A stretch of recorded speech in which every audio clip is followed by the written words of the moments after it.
My name is Kemdi Ebi. I consider myself an innovator. Many years ago, I was also on the same journey that some of these startups are on, where I was trying to essentially execute vision to investment. So my whole my whole being exists to help people after me to succeed as well and even do better. The ecosystem does need people who, like us, pioneered solutions. Ourselves, my business, we actually ended up building a data infrastructure to help brands get consumer data very quickly, right? So we did that through using a very unique methodology, and the technology essentially just helps scale collection of consumer data across Africa. And that's something that we knew that a lot of brands need to also impact the creative sector, as well as other sectors that are still very relevant and conventional. This year's theme of EWA is closing the gap. So you're going to see a lot of companies today that range from guys who are doing influencer marketing applications to your music streaming with additional value to add for creators to earn. You're going to see art platforms. You're going to see even environmental climate tech. You're going to see logistics in a specific niche. We don't really have too much, let me call it, you're not going to hear too much Afrobeats in this room, but you're going to hear a lot of people who are actually going to impact Afrobeats and many more industries. So we're going to start, and because we have one of our startups actually valiantly also still, went through the process, did very well through the interview process, and then made it as one of the finalists and said, I will want to still be a part of this program, even though I am chasing my dream and doing great stuff at Qatar. This is our first startup. Her name is Ugo Chinyere. She's the co-founder, CEO of Sports Reels. I'll have her start first. So Ugo, if you can just please share your screen so that we can see and make sure that it's set up just the way we've practiced. Okay, so we get through this quickly. All right. So you're going to start. You're going to have the floor. If there's at any point, if you can't hear anyone, just feel free to say it. And let's do a quick audio check. Can you say hello, deal room? Hello, everyone. All right, great. Okay, just FYI, I think the on this end it's not fully sure. Okay, perfect. All right, now we're good. Okay, you have the floor, Ugo Chinyere. Thank you so much, Candy. Hello, everyone, and it's a pleasure to be here. I was hoping to be in Lagos for the pitch, but unfortunately, I had to be in Qatar for the Under-17 World Cup. So I'm going to first start by asking a question, which I already know the answer to. How many of us know an athlete or someone who has tried to become a pro athlete and never made it pro? I'm sure if I ask everyone to raise their hands, there's going to be a number of people. I'm an ex-athlete myself, and I never went pro not because I lacked the skill. Actually, I was voted most likely to succeed, but I didn't have a platform, I never had the visibility, and I never had the data. It will surprise you to know that only 1% of academy or youth players currently make it to pro teams, leaving a 99% catastrophic failure of the rest of the athletes who cannot make it to pro teams due to the same process. Sports Rails is a data-driven predictive operations system that de-risks global sports teams' investment in emerging youth athletes. Basically, we are data-driving and digitizing the industry from talent discovery to monetization. You might ask why now? The reason is, with the high rise of cost of youth athletes, we're turning an opaque subjective process into a quantifiable investment decision. You can look at our platform at app.sportsrose.org, where we're able to showcase what we have going on. And trust me, it is a lot. Currently, our traction spans a lot. We have a partnership with the Nigerian Youth Football League to be able to data drive the process, the Benin Federation, as well as some others in Rwanda and Kenya. We also have partnerships with Tier 1 and Tier 2 European clubs such as Sporting CP, Ibercup, Club Desportivo de Almodóvar, as well as so many others that we are currently piling up. Our most impressive metrics, we have been able to send a player on loan to one of the Tier 1 clubs in Europe, Portugal to be precise, and we currently have over 2,000 emerging youth athletes on our platform and 10 global scouts.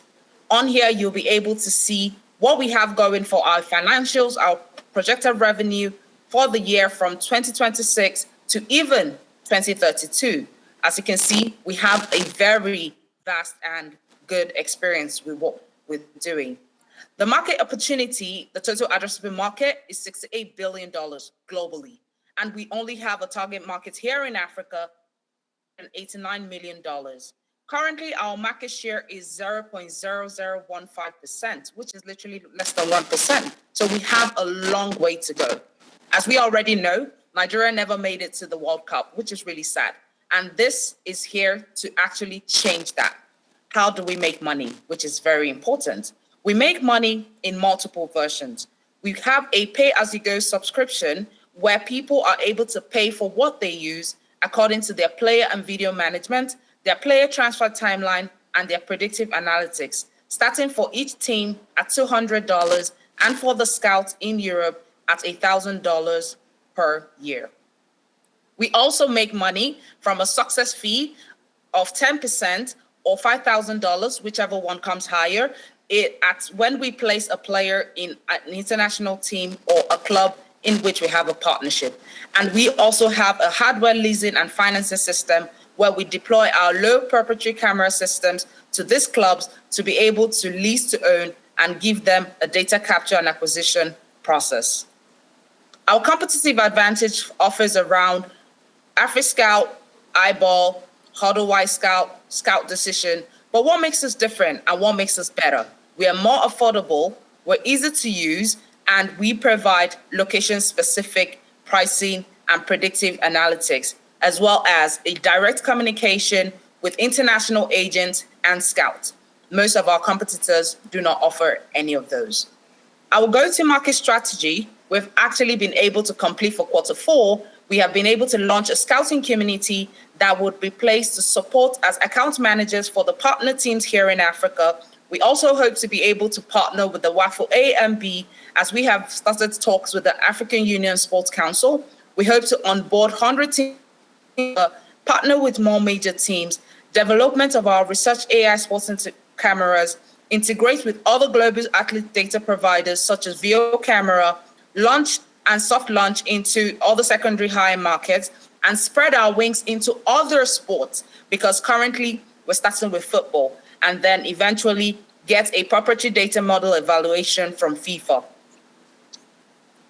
We're currently asking for $500,000 for pre-seed to be able to help us to develop and research our sports cameras in sales and marketing, product and data development for our model, as well as hiring and payroll.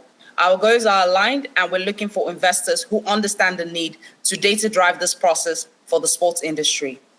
Our team is made up of a holistic of well-developed people, from my humble self as the Growth Product Manager and founder, as well as the Head of Technology, Honorable Gbenga Elegbalaya, who is the Vice President of the NFF, and St. Clair, Dr. Bob Olukoya, who is a PhD Esquire at Loughborough University.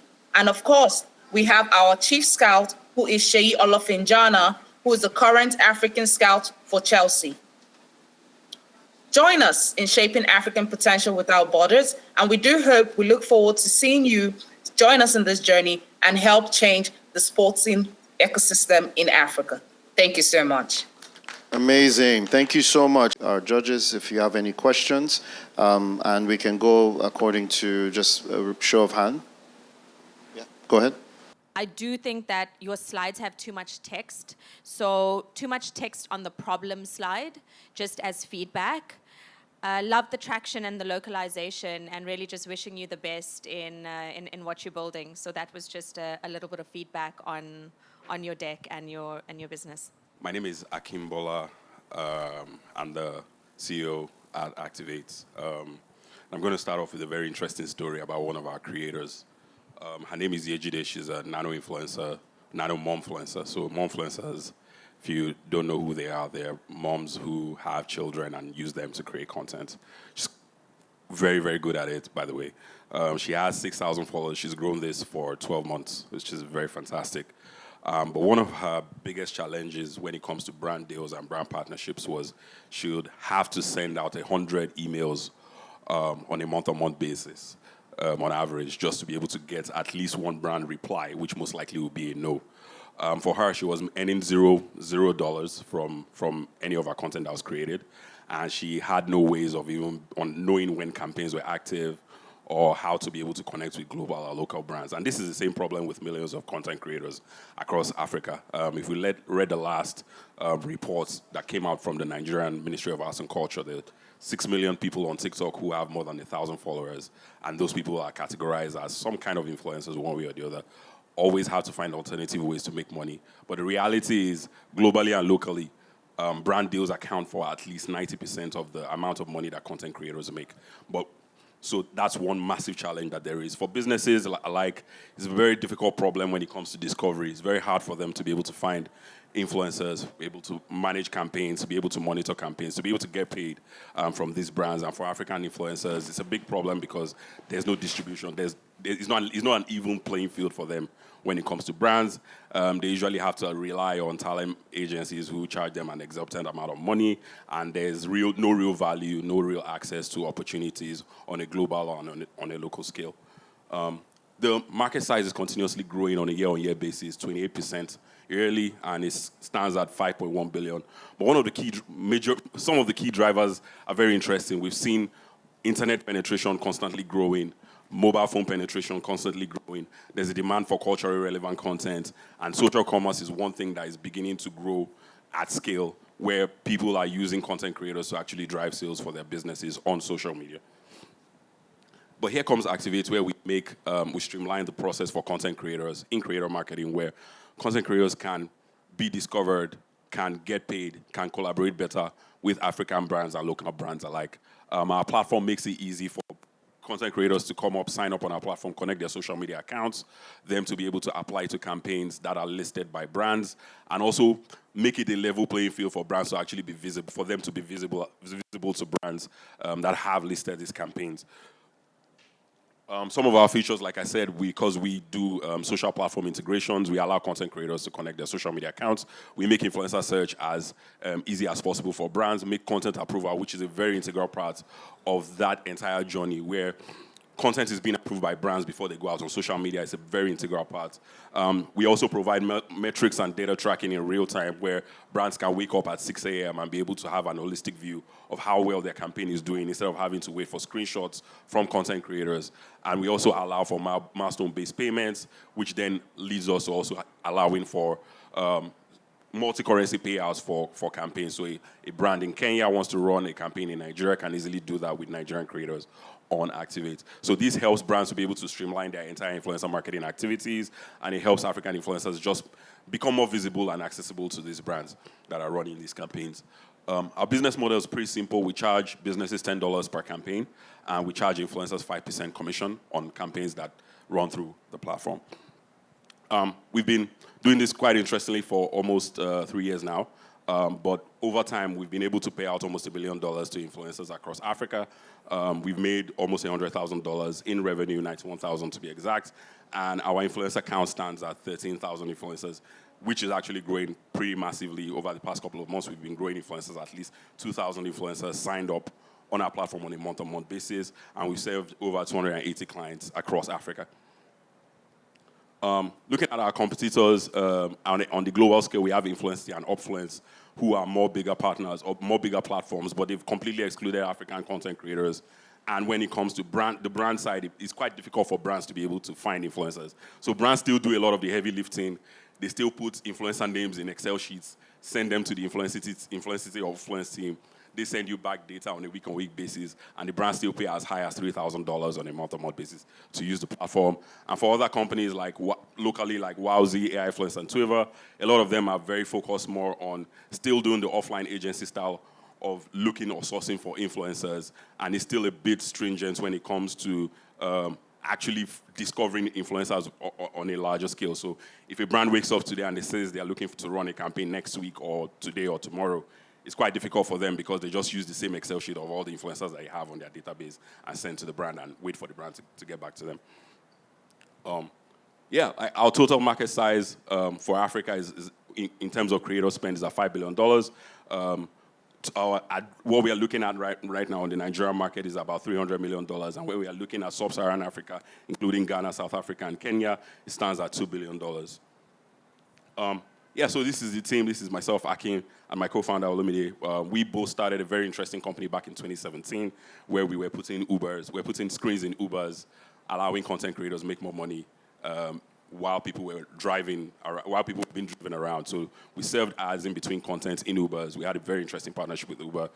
We served about 900 drivers on the road in Lagos at the time, and we, thanks to COVID, we had to move on to go do some other stuff. I went on to go build with the team at BitMama, where I helped them grow from $0 in monthly GMV to $5 million, where we're processing on a month-to-month basis.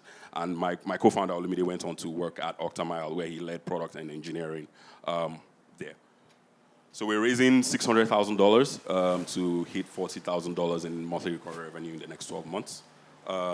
Just going to end on this note where Nigerian creators or African creators earn, 85% of them earn less than $100 on a month-to-month basis. We are looking to make sure that they can earn more than $100 and making more sustainable income for them. Thank you. How many clients come back, and how often and why? So we have a 5% churn rate when it comes to the clients for me. So that's one of the reasons why. So you're raising $600,000 to hit $40,000 MRR. Yeah. So what you're saying in this slide is that you're going to make about $480,000 a year, and I'm giving you $600,000. So we've been very, very strategic in how we manage our agency partnerships, which is kind of like our easiest lever to actually get into brand deals. We've also been looking at other outlets that we can, smaller businesses as well, who are very, very interested in using our platform and have been one of our biggest users on our platform as well. So figuring out ways that we can actually get a lot of these people in. We are also developing white papers that also help people understand how well creator economy is on the one hand. I think we've closed at least 20, 30 deals just through that whole channel. And that also, we just want to copy and paste that in new markets like Kenya, South Africa, where we are beginning to see very, very early traction. How many users do you need to reach $1 million?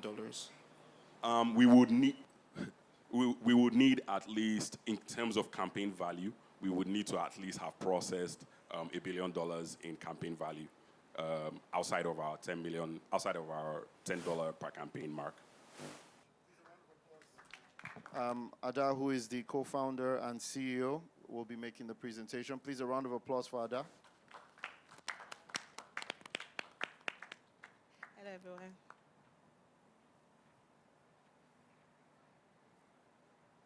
See if it moves. Okay. Hi, everyone. Good afternoon. So how many of us have ever bought a piece of art to decorate their house or their offices? Awesome.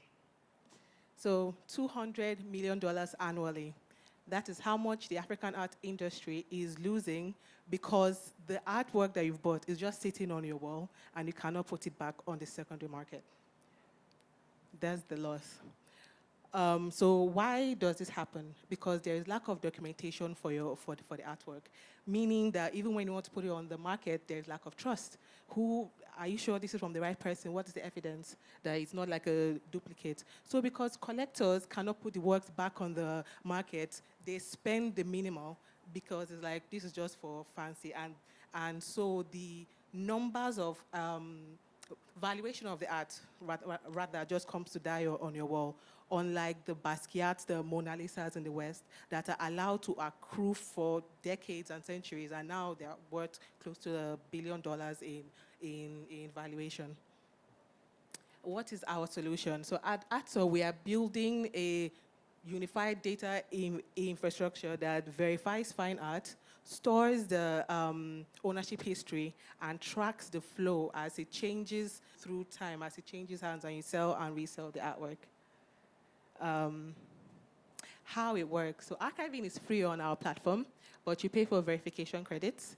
And once your artwork is verified, then you can generate like a QR code or a link that helps you to securely sell and resell while the artwork is tracked as an asset class all through the movement on the platform. The African art market is a huge market of over over $300 billion. If we target even a fraction of that market, we are in huge profit. Our competition are mainly Western-based companies tracking Western-based pieces. None of them are necessarily interested in African art. And to be fair, none of them have a democratized verification infrastructure. They're very closed door. And none of them have boots on ground in Africa. Our business model is direct sales of verification credits. And we also get commissions on sales and resales on the artworks that move through our platform.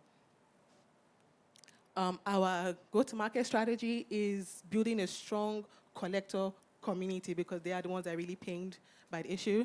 In institutional partnerships like the one that we had with the National Gallery of Art this year, as well as cultural preservation angle, where our data archiving framework is used to collect as much data that we can find on African art. Our traction is we launched earlier this year. Our MVP launch was in July, and we are in line to launch our sales reel for Q4 and other parts of our product. Since our launch in July, we have generated over $7,000 in revenue. Sorry, not here. And 8,000 artworks archived, 600 plus strong artist community, and over 6 partnerships with institutions and with galleries. We are looking to raise $200,000 to springboard us to build our archives to over 40,000 strong and reach our target 15K month-on-month revenue in 18 months. Our goal is to make your art bankable such that it doesn't just sit and waste on your walls, but it's a valuable asset class. So join us as we build our dream. Thank you. I know you kind of, were very succinct with it, which we appreciate. Just want to know a little bit more about the technology behind it. How are you, I think there's a providence that you're trying to create. Providence, yes. Right, with artwork, Yes. so that we can get more trust in the ecosystem here. Yes. How? So for first sales, primary sales, which is our initial focus now, when the artist, the gallery brings the artwork, we solidify all the documentation, agreements, certificates of authenticity, purchase, if you initially purchased it, document that, and then keep it for you to track when the artwork moves. For existing works where collectors come to audit their collections, we have a art research verification charge that we do, where we go online, scour everywhere around to find data on your artwork. The older the art pieces are, the more difficult it is, and but we find that history and then we help you document it. So it's a digital archive. There is a lot of human research done, but then the verification process is answer a whole bunch of digital questions, do your KYC, and then we come and physically assess the work. That's the final step, and then we tag it. So mine kind of ties into the previous question. Thank you so much for a beautiful presentation. Really well done. What does verification actually cost you per artwork? Just to properly understand like your unit economics and margins. That's a good question. So you cannot sell unverified works on the platform. That's the first thing. So if you want to sell or resell to move the artwork on the platform, it has to be verified. And to do that, you have to buy credits. The average cost of verification on COGS, basically to verify an art piece, on average is 5,500 naira, approximately 5,200 something. But then we charge 7.5 per credit, But we do give bundles discounts if you're buying like in bulk, or doing like an on-site verification where we also charge for research and other things. Why? I know you're working with the galleries and the collectors, but why not, like why can't you go directly to the artists also, like a Chris Onyeka and the rest? So we have some veteran artists that are like patrons on the platform. We have contact with Victor Hikameno, Sam, O'Reilly, those are big name artists. However, we realize that it's the collectors that move the market because they're the ones that actually buy, and it's the collectors that experience the waste because it's them that it sits in their houses, same as the galleries. So if the arts collectors aren't buying, the artists are just creating for themselves and their families. Hence the focus on that market. So our major revenue streams are literally just from direct credits, and then because on-site verification, there's logistics if one wants to come to you, and there are all those added charges if you have like historical works that need more research. Those are not really included because they're on a case-by-case basis. And commissions are the main cash flow, which we haven't even tapped into that yet because our events and our sales links is going to be launched by the end of this month or early of next month. So we are trying to launch before the year ends. So we haven't even launched that, and we've already started earning some revenue because the ecosystem is interested in verifying and they're making sure that the works are, documented. You have built a fraction of your platform that is to bring 30% of your GMV, of your revenue, and you've already done $6,000 in 6 months. You've shown us a 300 billion SAM. I can't remember what your sum was. You've also 13 billion. We're being very, very modest. What's your sum? 15 billion. You've shown us a 15 billion sum. You've done 30% of your business has done $6,000 in less than 6 months. Yes. But then you've told us that you're raising $200,000 to get to 180K in annual revenue. Yes. I think you are shooting yourself very, very short. Really? Yes, I think you need to. It's much bigger than you are projecting here, and I think you need to think big, you need to think ambitious, and you need to present it for what it is. Okay. Thank you. Well done. Thank you. Got Thank it. you very much. Thank you very much, Ada. Thank you.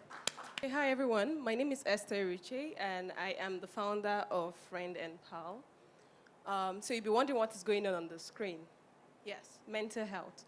So my journey to mental health started from a personal tragedy. Years back, my mother died of depression, and currently I live with ADHD myself. I understand what it feels like to be unseen, unheard, and often misunderstood. And that's the reality of millions in Africa. So currently, over 160 million individuals in Africa are suffering from at least one mental health condition in Africa. And right now, the market size of mental health in Africa is about $50 billion market, and it's expected to grow 8 times in the next 5 years. Now, what are we doing differently? Now, for others, people are building chatbot systems. They're able to chat, but for us, we're building a predictive proprietary AI model that is localized, that provides support in about 9 languages. So think about it as a hybrid model of AI and human therapist, where there's a triage system to human therapists when further support is actually needed. Now, this is what the platform looks like. Now, the interesting thing about what we've done is that the AI systems is able to predict early mental health signs using the behavioral insight, your mood, being able to track your activities of the day through the voice systems, and being able to be like a companion to you. So imagine your WhatsApp being able to give you that alert and saying, guy, you don't want to enter another level. And that's what we're able to do with the Friend and Pal app. You're able to track your sleep, have access to things like ASMR, which people call the white sounds, the calm sounds, and several other amazing features, as well as communities. Now, the interesting thing about how we come in Sigma is the fact that our platform is anonymous, which means when you sign up on the platform, nobody knows your identity. You're able to just use a username and a password and being able to have access to everything right there on your device. Now, the interesting thing, again, is that it's also accessible across multi-channel access, your WhatsApp, the web app, the mobile app. And the interesting thing about the mobile app is it also works offline. So when you download the Friend and Pal app right now and you move to a village in Zamfara, you are still able to use our platform even without internet data.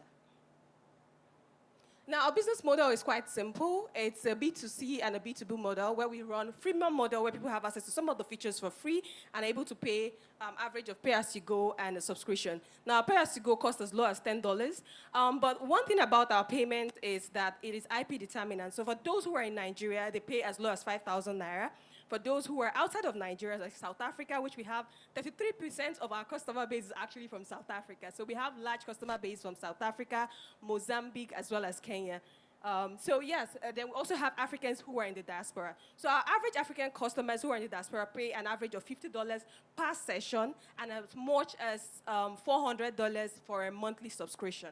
And that's how we have what we do. So we have the B2B. You'll be wondering, what are we doing? It's not just the workforce mental health layer, but one thing that we're doing with this is we're able to provide inside data to every company to see what the work-life balance looks like in your company. So that way you're like, oh, at the end of every report, you're able to see, okay, what does it look like, right, working in this particular company every year. So one thing that we introduced recently is the B2B, B2C, which is the recycling for insurance. You'd be wondering, what does recycling has to do with mental health? Now, we realize that a lot of companies want to carry out CSR projects, right? And most times, budget is like the problem, right? I don't have too many money for CSR project. Then what can you do? You're able to pay us with recycling. We have our recycling partners who are the off-takers who take these things off our hands and just pay us the equivalent in cash, and we run the programs for you. So that's what we do for the B2B, B2C. Now, you'll be wondering what makes us unique. So the thing is that we are proactive care rather than reactive. We don't wait for crisis, right? We act before this crisis actually happen. And our players are bigger players in the space. Currently, we're the first of our kind because we have the proprietary models. And we currently have one of the largest African data bank for mental health, which has been validated by organizations like Wellcome Trust in the UK, which is one of the biggest research mental health institutions in the world today. So you're looking at high subscription costs, no localization, which we have 9 languages currently, and we've expanded to the MENA region, which is the Middle East, North Africa, and one of our customers right now from Qatar. So we've been able to integrate Arabic into what we do as well. So the predictive care, we're not just building chatbots, like I said. We're building a system that learns, listens, and interprets as well, and provides support right there immediately, instantly. So then you talk about the low market access, and our attraction actually speaks to what we've done. So we're not just talk, but we're talk and do. So our attraction in over a year, which is it's not even up to a year, we've done about $62,000 in revenue. We have 12,000 active users, 10,000 therapy sessions delivered, and we've raised our first round of pre-seed in 3 months of launch. So that's fantastic about what we've done. So yeah, you'll be wondering, why us, right? So for me, I have a background in public health, international law. I also wrote the code base of Friend and Pal, which is interesting for someone who comes from the law background and right now in the tech space. So I joined the tech space as a software engineer. I've also been in business banking, working with FCMB Bank and several other banks as well. I also work with the Netherlands Embassy as an LSA. So I also have my co-founder, he's currently the CTO, and we have a lead psychologist, and also an amazing board of directors. One of our board of directors is Aditya, from the director of Citibank in the US, and several other amazing directors that are backing this progress. Now, we've also been validated by organizations like Sisters, the World Summit Awards, One Young World, and several other international bodies that has backed us. So we're not just talking, but we've been able to show the relevance of what we've done as well. So we're currently raising $500,000. About half of this has been raised. So we're raising $500,000, and we've raised a significant amount of this money, and we're even raising way more than from our Qatar investor as we speak. So I'm supposed to update this, actually. So we're going to reach 100,000 users next year.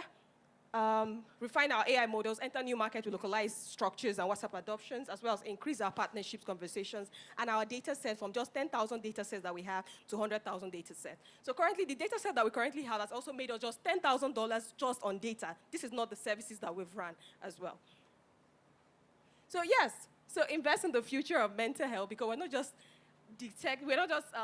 providing mental health support, but we're actually predicting the signs before they actually happen.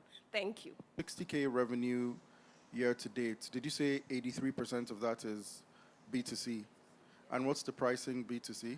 So our pricings are IP determinant. So those in the Western world who already pay like over $200 for a session are willing to pay $50 for a session. So our pricings, and it's tiered. It's a tiered system.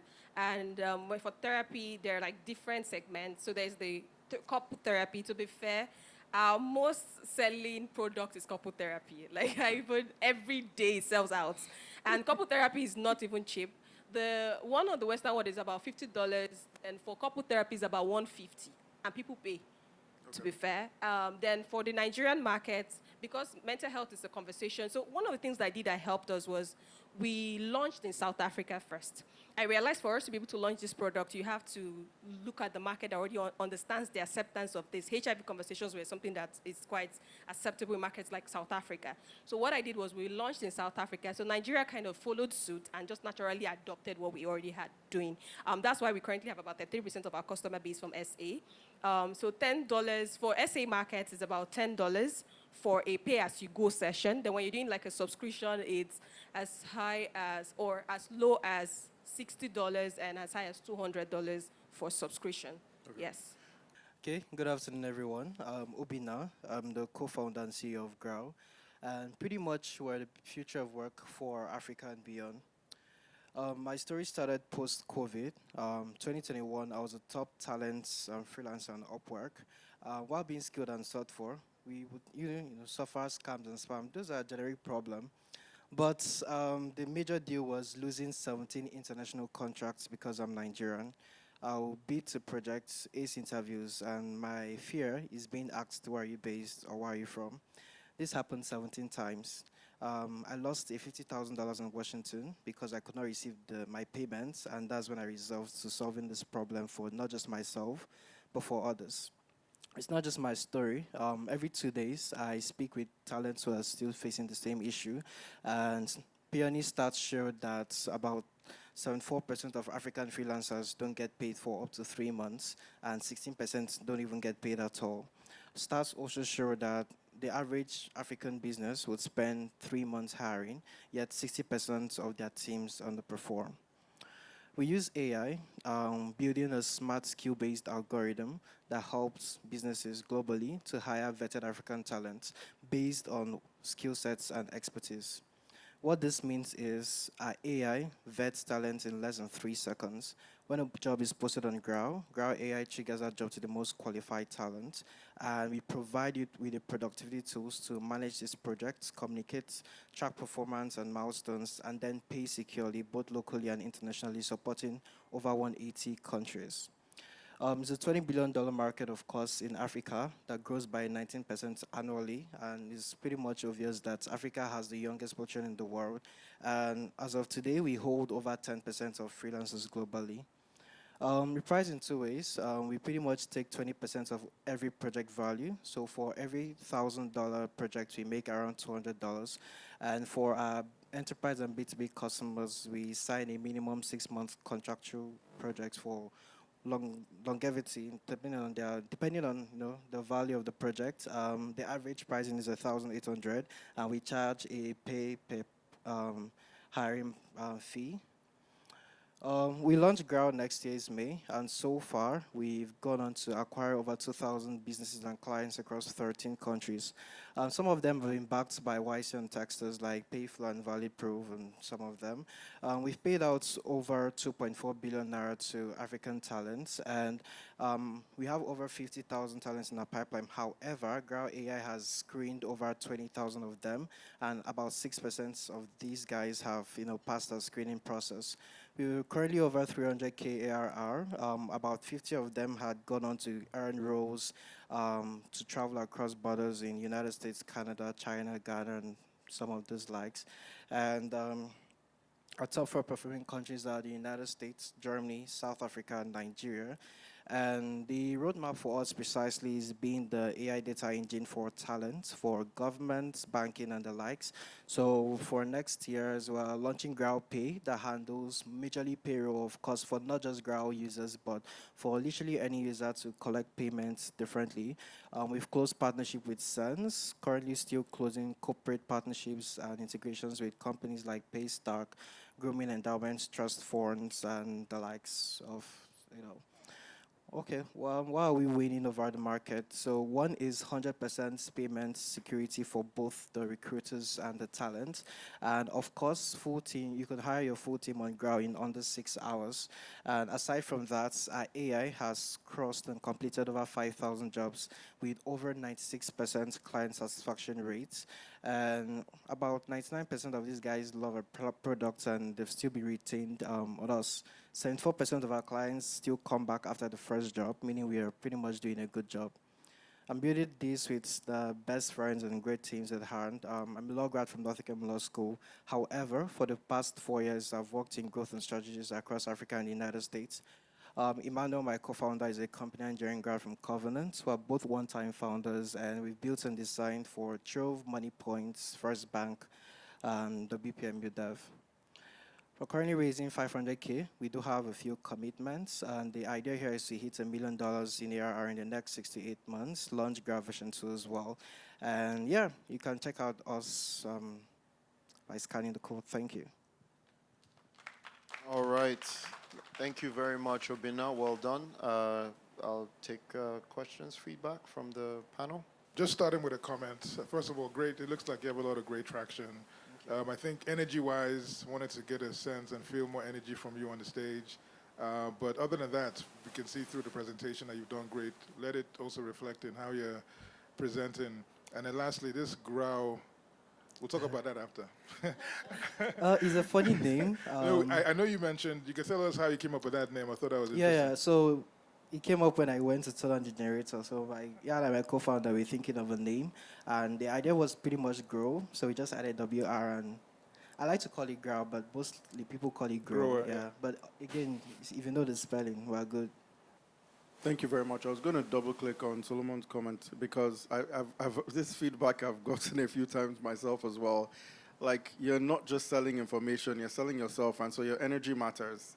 If you have a great product and you're giving me monotone, then you're not engaging all of me. You might be engaging my brain, but you're not engaging my emotion as much. And so it is actually an important part of your sell.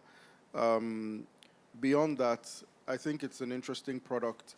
I was going to ask, the stat about $1.6 million of projects completed, what exactly, are you looking at the entire contract value, or what does that mean? Yeah, entire contract value paid out. Okay. And at the moment, are you managing the employees? Is it sort of like an outsourced management platform, or is it just for recruiting? No, we manage, everything happens on the platform. So the use case here generically is talent signs up on a platform, then they get screened.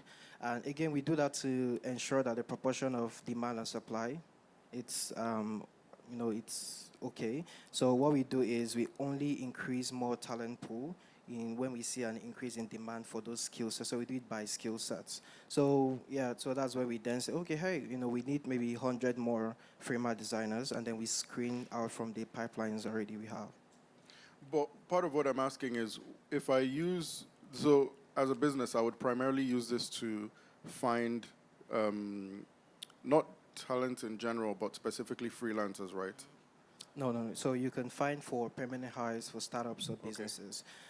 So in our roadmap, so currently what we built was for the freelance market. Then we started seeing startups signing up, or pretty much businesses who want to recruit for their in-house team. So our product would not allow that, because on our product you manage everything, you pay, but then they want to use their own payroll services and all of that. So because we have the AI that does the screening, we currently started testing with some better customers, so whom I've named some of them. However, for next year, rolling that out as another product for us, where you can, use our AI to screen talent and hire, and pretty much you don't have to do all of those CV processing, because our AI does that, and it's not like a keyword system like the ATS available. It pretty much, verifies your profile, public profile of this talent. It verifies education, degrees, credentials, skill sets, and also the public repo, that's GitHub repo available to see if you actually contribute, except it's private, of course. And when we vet all of those, we are sure that these guys have skill sets. Then we have the AI behavior interview that does like an AI interview, which is trained not really to get more, because the AI has already done that. So it's for like the skill sets of like chemistry fit for these companies in terms of how they work, in terms of productivity, environment, work culture. And then once that is done, when you're a business, you inform the AI what you're hiring for, and it just does it for you, and you can select out of the shortlisted 3 to 5 candidates and integrate it to your HR platform there. And things like payroll, are they part of your product roadmap? No. So HR and payroll handles payroll, HR management and payroll, of course. Ours is the hiring and performance tracking. So that's what we focus on. So when you hire on a platform, they can easily integrate into paid HR or seamless HR. Yeah. Thank you. Okay, thank you. Did you say you've made $300,000 in annual revenue? That's according to our current revenue. Well, almost 200K in total aggregate revenue from May last year. From May last year Yep. to May this year, how much did you To make? November this year. No. So an annual is 12 months. Yeah. So you said from May last year. Oh, okay. The 300K ARR is pertaining calculation with our current MRR, if that makes sense. However, Okay. our aggregate revenue from as May last year to now is almost or over, if we include this month's revenue, 200K, yeah. You made $200,000. Yeah. How did you make that money? From our customers' revenue. Okay, fantastic. I think this is very exciting. Let's go back to your revenue model. Good. So out of that 200,000, okay, you know what? Let's do year to date. January to December, you're saying that you should be reaching 300K, 200K. Yeah. Fantastic.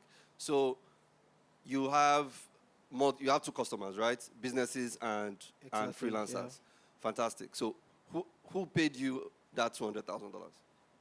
So the money comes from the clients because they pay for the projects, right?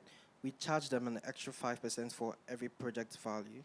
So let's say you're hiring a designer or anyone for $1,000. We charge you extra 5%, so you pay $1,050.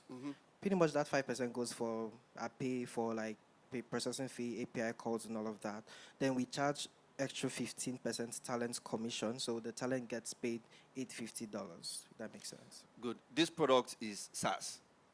Yeah, sort of. But again, mostly people will see it as a marketplace, but it's still a SaaS because we provide. No, sorry. If it is a marketplace, please be very specific. Is it SaaS platform or is it a marketplace? It's both, because marketplace because of our user type, but it's a SaaS because of you still use our products to do all of those. Okay, so they pay you a recurring cost. Yeah, for every time they post a job, we get paid every time. Okay, sorry. I'm trying to be specific. To use the platform. No, do they it's pay not you- a SaaS in terms of subscription model. Okay. You don't pay monthly to use our product. However, you pay for every project. Okay. All right, so it's more like a marketplace. Yeah. Fantastic. So who within the organization is your ideal customer profile? The clients, because they are the ones who we make much more monetary value from. Yeah. Who within the Okay. organization is your... So mostly they are startups and AI agencies who have different clients that want to recruit more employees. So we are pretty much like their distribution for that.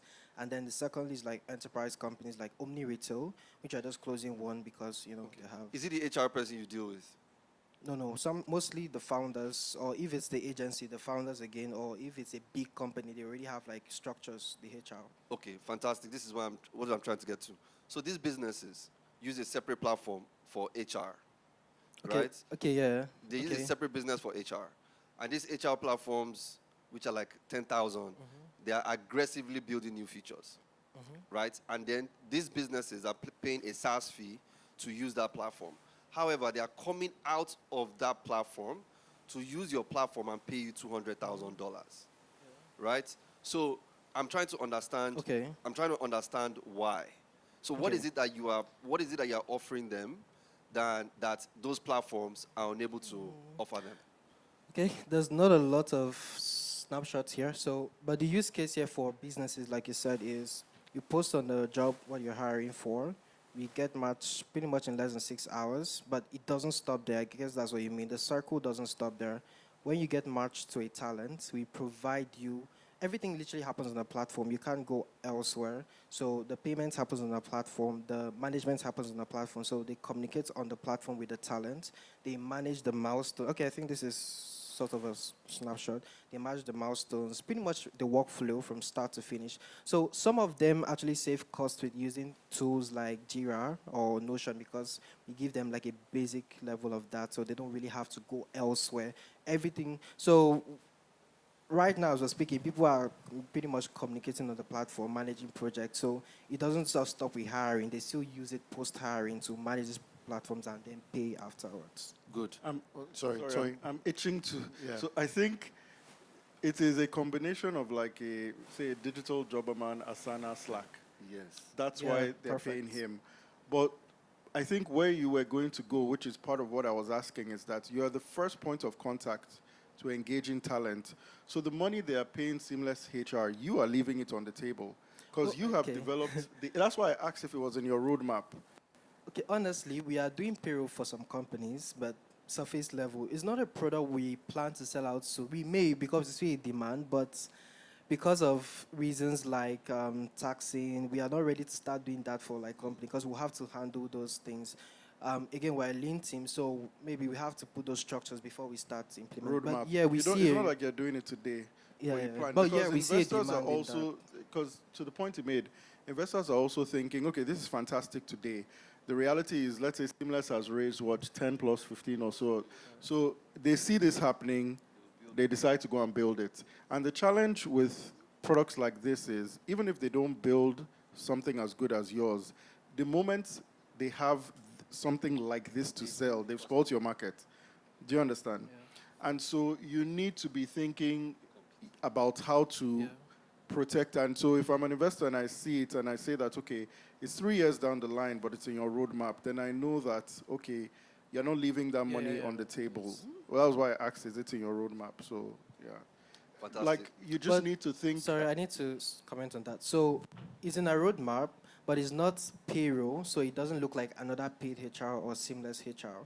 So the plan for, because we do have a market, we are still doing payroll, of course, because we pay our talents, right? However, it's not like it's a HR like payroll or Seamless. However, our plan for us is pretty much start with smart hiring and productivity tracking. Pretty much we start with that, and since we are seeing demand, we can then go into payroll, and that's what GrowPay would cover pretty much from next year. So, especially no like, problem. generally speaking, what people pay for is to have problems solved. Exactly. And so, if you are the first place I go to have my talent problem solved, do you understand? I was just like, why don't you just solve the whole Makes problem sense. for me? Do you understand? Why do I have to go and manage another vendor? That's the mindset you have to have. And it's peculiar to your case because you're the first, for recruiting, you become the first point of contact.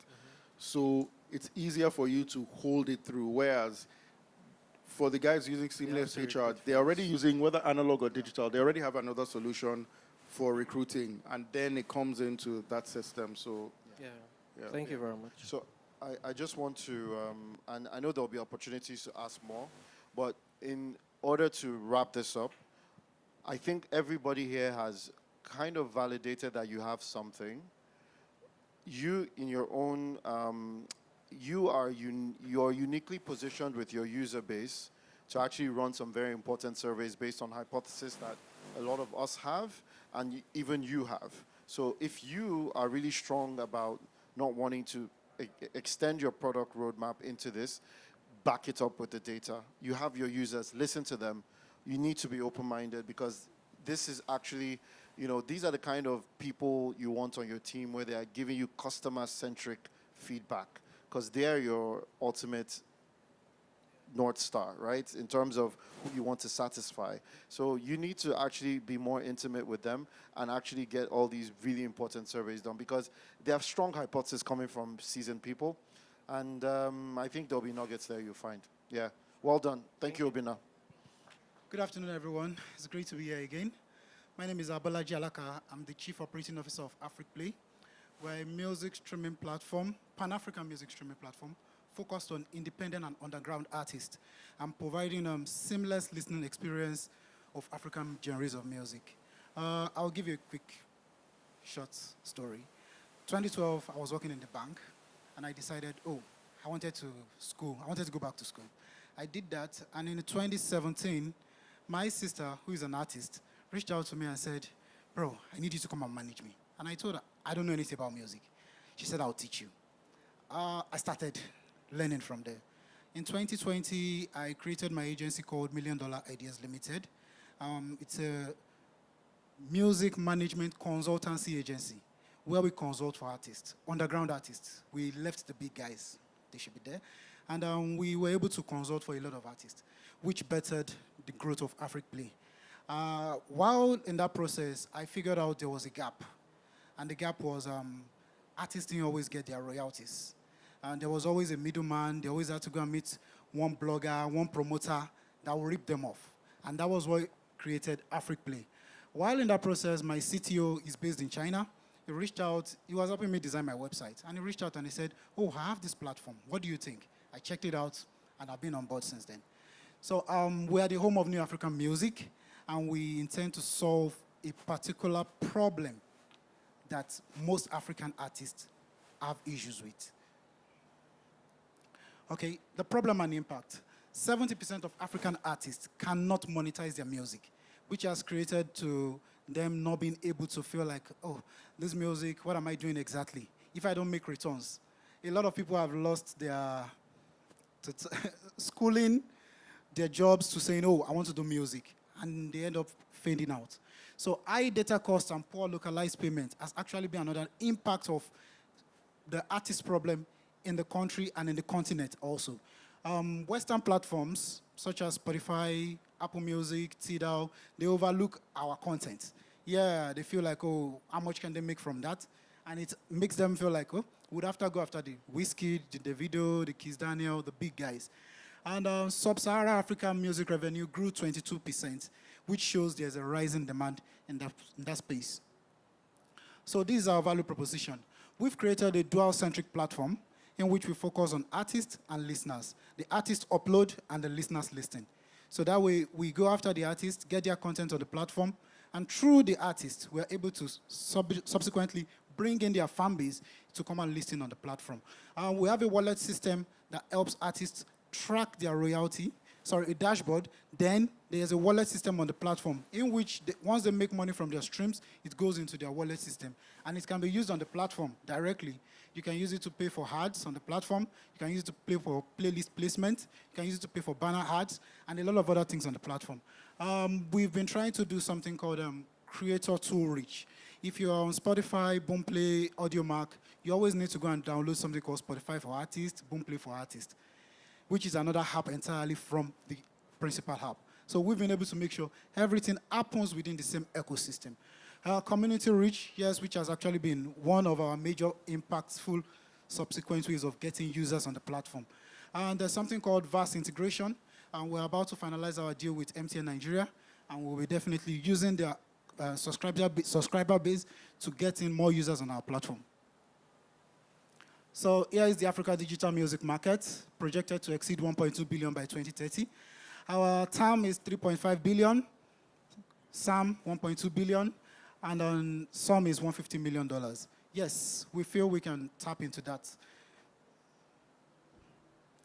So our attractions over the years, currently we have over 100K users, more than 60,000 artists, and we've been able to pay out to artists through the streaming revenue. We are already trying to seal a partner. We've already sealed a partnership with Societal UK, which is a voucher system in which artists can buy vouchers through Momo app, Wema Bank Alert, and PalmPay, and be able to use on the platform directly. So our business model, these are ways we intend to make money, some of which we've been making revenue already. Telco vast licensing, like I said, airtime billing, in which you can subscribe on AfricPlay through your airtime and your data. You don't need to say you want to add your bank card. You can just say, oh, I want to listen to AfricPlay for a day, which is 100 naira, weekly, which is 250, monthly, which is 500 naira. And you get to listen to unlimited songs. Playlist sales has actually been one of our strongest. Artists pay to be on our playlists, and we run ads on other secondary platforms to get them more traction and users. Event ticketing, yes, we've made so much money from that. Brands, an artist in Shagam last year, October 1st, he did a show, and he used our platform to sell tickets. He had over 1,000 people that came, and we were able to sell through the platform, rather. There's something we launched earlier this year, which is Afric Distro, which is music distribution, such as Empire, 1RPM. And we've been able to give artists 10,000 yearly subscription for uploading unlimited music. Our pro subscription, we've not gone into that, but it's there. And we are going to be using our MTN vast licensing to spearhead that. Our go-to-market strategy, telcos. It's easier that way. Fintech vouchers, which has already been launched and currently working. Community growth, we've been able to partner with events, entertainment hub, community-driven music and creator-driven economies to be able to get users from their shows, events, concerts, and so on and so forth. Event collaboration, like I said, we have a partnership with Mamba Sounds UK, Make Music Lagos, Creative Blog. Currently, we just see the deal with one of the biggest blogs, entertainment media in Kenya. And they've been giving us user base, artists, listeners, all over from that. University and diaspora engagement, we go to all the schools, get everyone to know about the platform AfricPlay. Exponential marketing, and so on. Okay, our competitions. Boomplay, they have a broad African reach, but they have a weak creator transparency, which is, unfortunately, most of the streaming platforms, which are DSPs, are not usually owned by Nigerians. Boomplay is owned by the Chinese. AudioMark is owned by the Americans. Mdondo is owned by the East African. So they are actually focused on DJs. They have a strong African base, but it's not artist-centric. Spotify and Apple Music, yeah, they have global reach, but unfortunately, they don't actually give a chance to most of our underground artists. Yeah, they would rather go after the big guys. And up until 2020, they still regarded us as, Grammy regarded us as world music. But Burna Boy, Wizkid were able to change that, and they gave us one category, Afrobeat. Whereas, it's not just Afrobeat. And to take you on a brief journey, there are over 1,000 subgenres of music in Africa. A lot more than that. And we've not yet tapped into that. About last month, we signed a partnership with an Arewa music community in the north, and they've given us over 3,000 songs. Sorry, 3,000 artists, rather, just from there. And it's an untapped market. So we intend to raise funding and go and get them there. A month ago, a guy blew up with Kakashi. And that's Hausa song. And we are saying we have the platform to actually spotlight these guys. Now, he's gone to Apple Music Top 10. They've taken the raw revenue away from us. But whereas if he grew up on AfricPlay, we are going to give him the spotlight to be able to say, oh, you are home, we're going to support you. Okay, so our financial projections over the years. In 2021, when we launched, we've been able to make $1,000 in revenue. Sorry, in profit, rather, not revenue. 4.2K dollars in 2022, 10,500 in 2023, and 15,000 in 2024. Currently, this year, in profit for AfricPlay, we've been able to make 28.1K as a third quarter, and over 59.6 in total revenue. So we are hoping to raise $1 million in pre-seed, and our use of funds is going to be the technical integration and VAS enhancement. So we intend to do something very unique. Let's create a platform where everything stays within our platform. We already have a music. We already have we have the distro, so we can get the music directly from creators and artists. And we're about to launch something called Afric TV, more like a YouTube-centric view. So it's still in the works, but it's one of our projected things to come up in the next few years. A partnership expansion. Currently, we're in talks with MTN Ghana, and we're in talks with Orange Telco to span our reach into Ghana and the eastern part of the continent, rather. User acquisition, that is actually one of our majors. Operations and team support, and content development and rights management, which is licensing, which is actually one of the reasons a lot of DSPs fail over the years. When you pay so much for licensing and you don't have listeners to come and listen, it's wasting. So we've been able to build a community of 100,000 users by ourselves with localized content, getting the content by ourselves, and we've been able to grow that into something massive. Here's my team. Omabosola Karima Talaka. She's the CEO and co-founder. She's the artist. She's my artist, actually. So I've been managing her. The only artist I manage. I don't manage any other person. So she has 10 years in the music entertainment space, and has been able to spearhead and lead us with this funding raise. Here's my CTO, Olayemi. His name is Olayemi, but we call him Olayemi, but his name is Umayowa. So he's based in China, He's a big guy in China. I will just put it that way. So he organizes African content, African events in China. And that has been one of the ways we've been able to make revenue. Because whenever he organizes events, he makes sure the events pay through AfricPlay. They bring the song to AfricPlay. They curate on AfricPlay. And that's how we've been making revenue over the years. Myself here with 8 years experience in the music industry. I'm an economist. I'm a business manager. So we have on our board of advisors, we have Olisa Adibwa. I'm sure a lot of people here will know him. He's been able to get us into places where we've been thinking of getting into. He got us into MTN, he got us into Societal, Orange Telco, and we have Dele Kadiri, the general manager of Boomplay Nigeria, currently on our board of advisors. So I'm going to put it this way. Kendrick Lamar was discovered on SoundCloud, and SoundCloud was, they have the highest catalog of music in the world. And they were just a US-based company saying, oh, creators, just put your song out there. And that was how they discovered him. Right now, we are hoping the next Rema, the next Ira Star, gets to be discovered on AfricPlay. Thank you. All right, thank you so much. Thank you. All right. Thank you for that. You're welcome. Definitely there's a big opportunity here. And I believe we had a conversation with your co-founder about this opportunity. That is localized streaming content platforms, because most of them are foreign-based.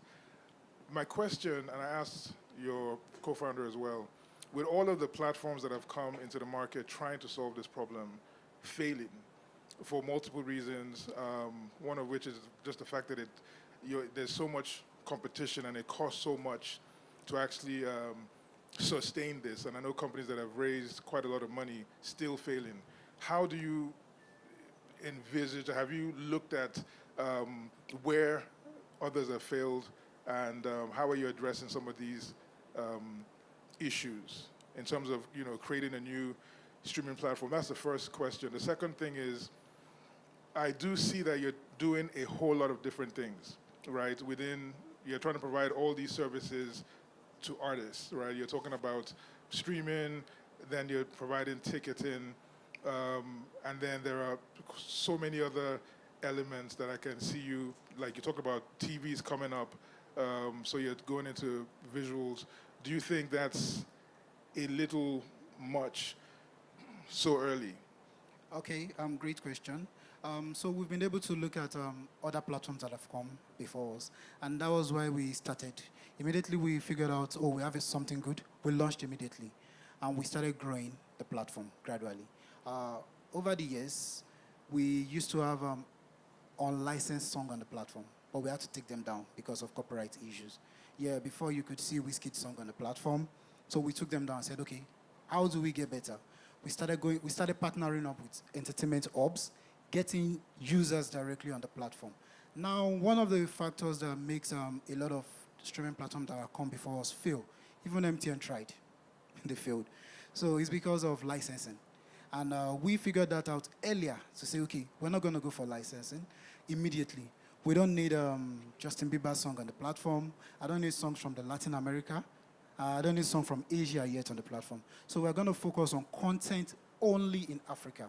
And when I mean only in Africa, it's going to be selective: Nigeria, Ghana, Kenya, Tanzania, and South Africa, first on the platform. That way we're going to reduce the cost we're going to spend on licensing. And the reason for going with telcos is because we intend to be able to get most of their users, subscriber base, on the platform. And through exponential marketing, we'll be able to get users to listen on the platform. If you check our attractions, we have over 100,000 listeners. Our monthly active users is like 10,000, which is very low, because we have a low retention rate because we don't have content on the platform, licensed content. But this is what we intend to do. We have Davido's song on the platform. You listen to Davido's song, but we will not spotlight Davido. We won't put him as the playlist cover. We'll put an underground artist where you can listen to somebody new out there. And we do something called Hidden Gem Review, and we unveil 2 artists every week, just to say, okay, we listen to the song, we listen, oh, the song is good. We have curators and A&R experts on the team. They listen to the song and say, okay, this is our next Hidden Gem Review for the week. And we run ads on secondary platform, Facebook, Twitter, Instagram, get user base directly from their own fan base. they get to know about AfricPlay. Okay. Your second question, please, can you reiterate? So if you can just keep it very short with Okay. your answers, please, because we Okay. really need to run. Please, your second question. I've even forgotten my second question. Your The first second answer question- was so The long. second question is around the number of services. Oh, okay, and- yes, and- yes, and yes. what The you plan to TV, I told you, is in works. We've not launched yet. It's there, but it's something we're hoping to grow into eventually. Yeah. About what we do, we figured out the easiest thing. To get listeners on your platform, you need content.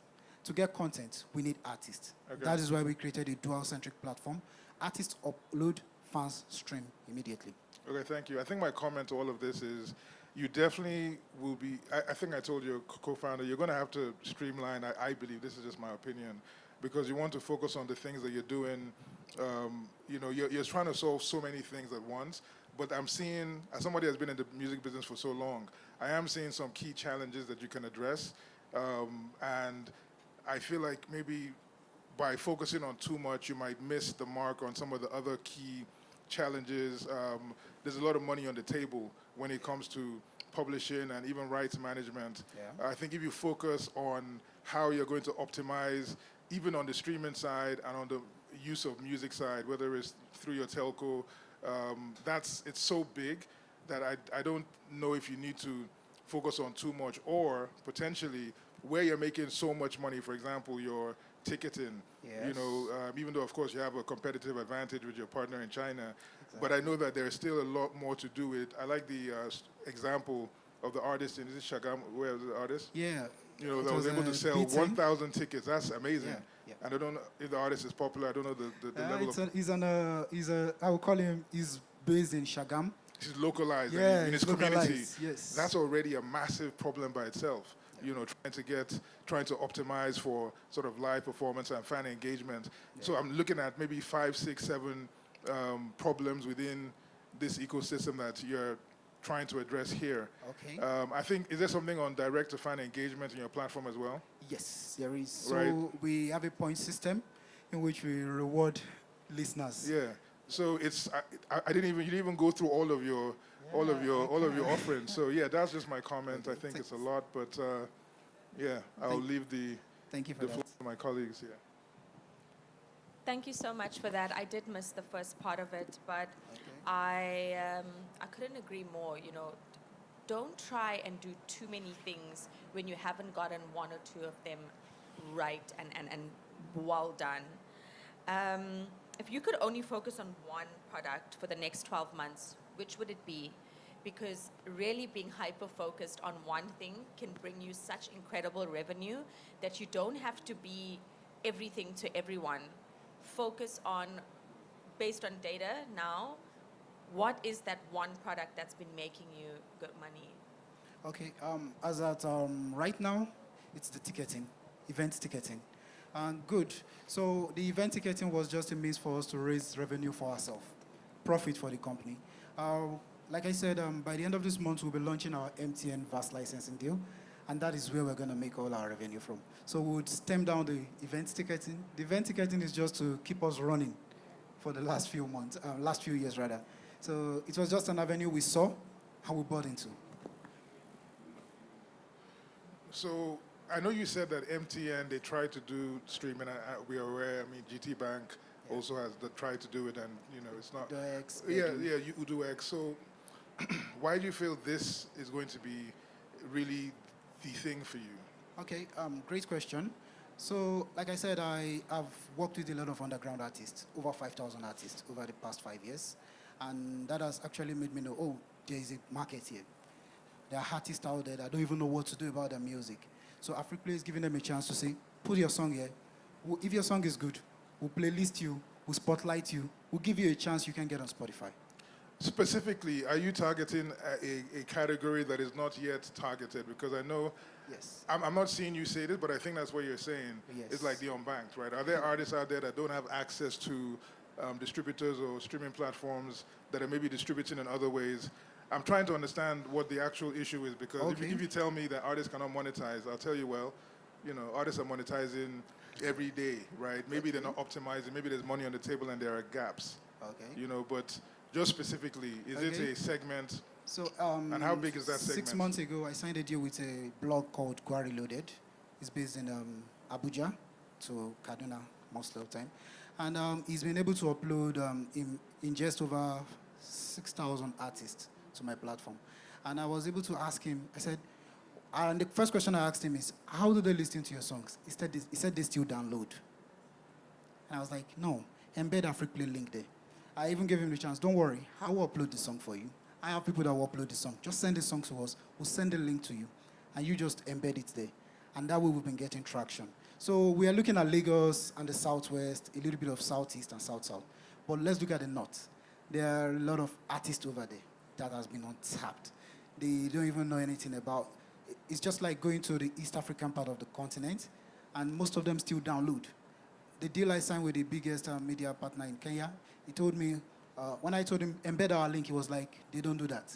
So I had to tell him, oh, we want you to embed the link into your blog, into your music blog, so that once people are clicking on the link, they are streaming directly on AfricPlay. The artists will be able to get streams. They'll be able to get revenue. Up until 4 years ago, that was when Naija Loaded, the biggest blog in Nigeria, started embedding AudioMark link into their own blog. Whereas the artists were not making any money from the platform. Okay. So, okay. The last thing I'll say is I think there is definitely something here in terms of there is a problem that you could address, many problems. I do feel as if maybe there's a bit more refinement in terms of how you're presenting this so that it's, crystal clear. Like I think Kemdi said it best, right? You're trying to sell the sizzle. And I feel like it can get lost in the sauce because there's so many different things. And I'm extracting, or at least in my mind now I'm asking questions. Okay. I'm extracting that, but it should be on the front page on your slides in a sense. Okay. I grew up in a community known as Bariga. If you're a Lagosian, you know Bariga. Bariga is a slum community that is quite marginalized, but is known for two major things. Violence, though back in the days, and pollution. We are always on the leaderboard of La Cepa's weekly broadcast. Every day, whenever I wake up as a boy, I walk into the street to see piles of waste lining the streets. When they get too much, they light them up, and the entire air becomes polluted. It didn't stop at that. Whenever it rains, the streets automatically turn into rivers without fishes. And we definitely couldn't, swim through those rivers to school. So there was no school for that day.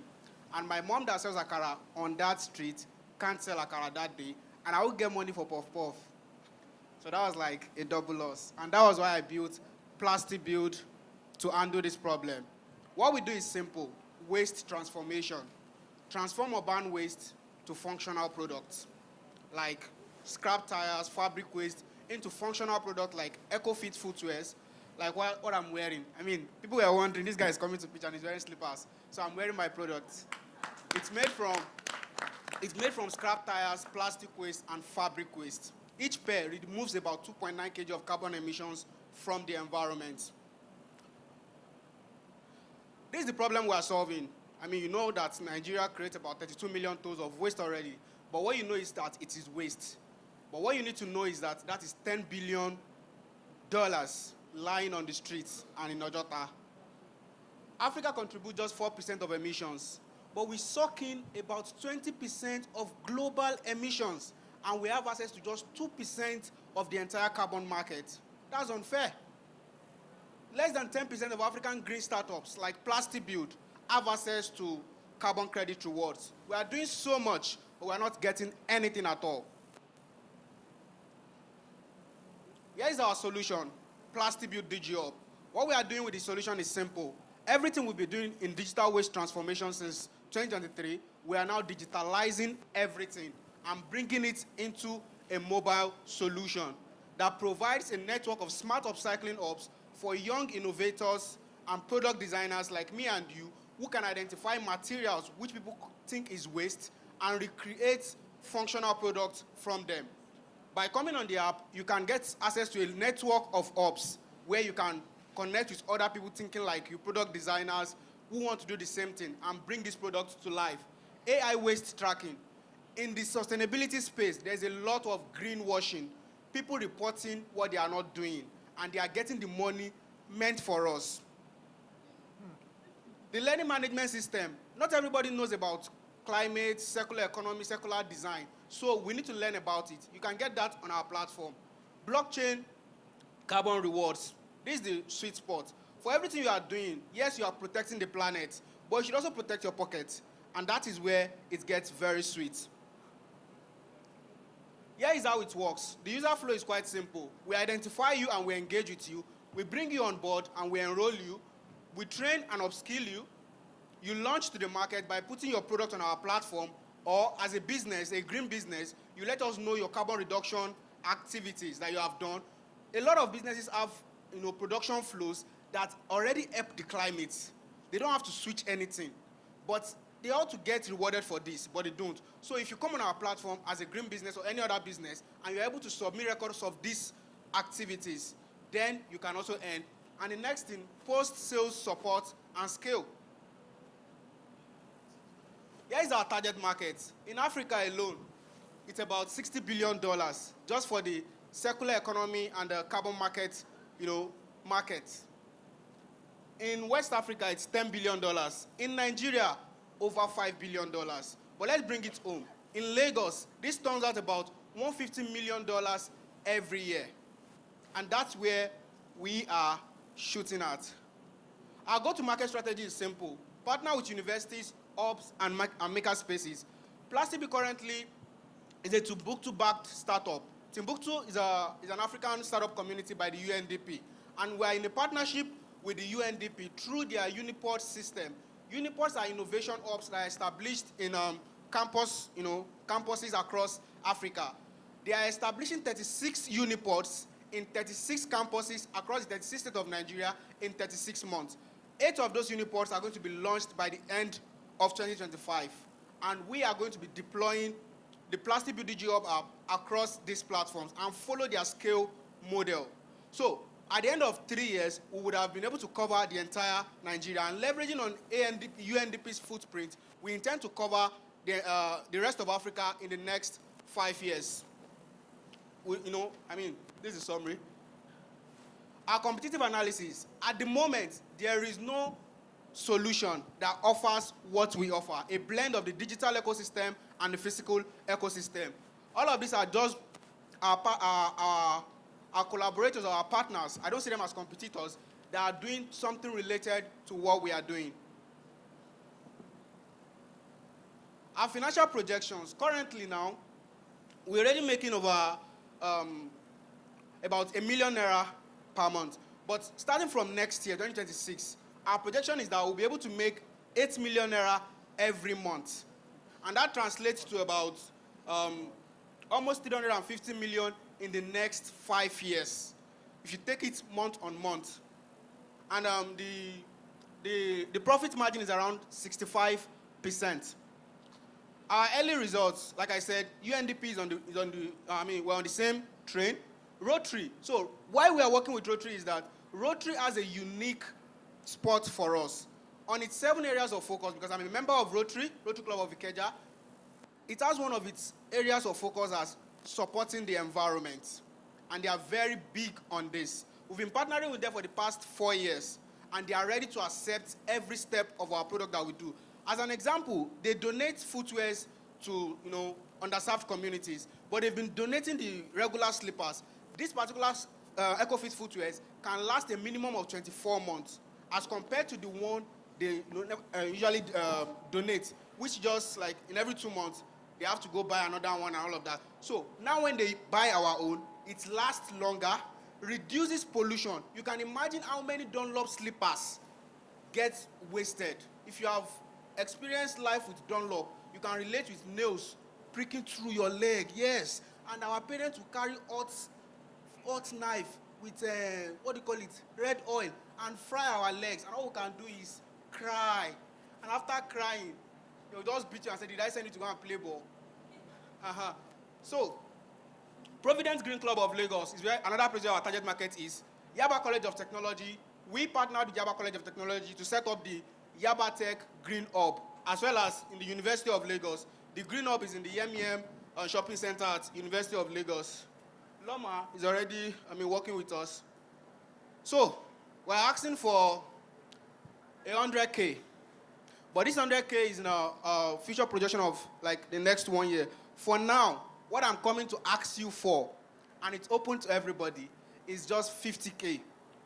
And that 50K, 50% of it would go into our digital infrastructure building, 30% would go into fiscal ecosystem, up and expansion.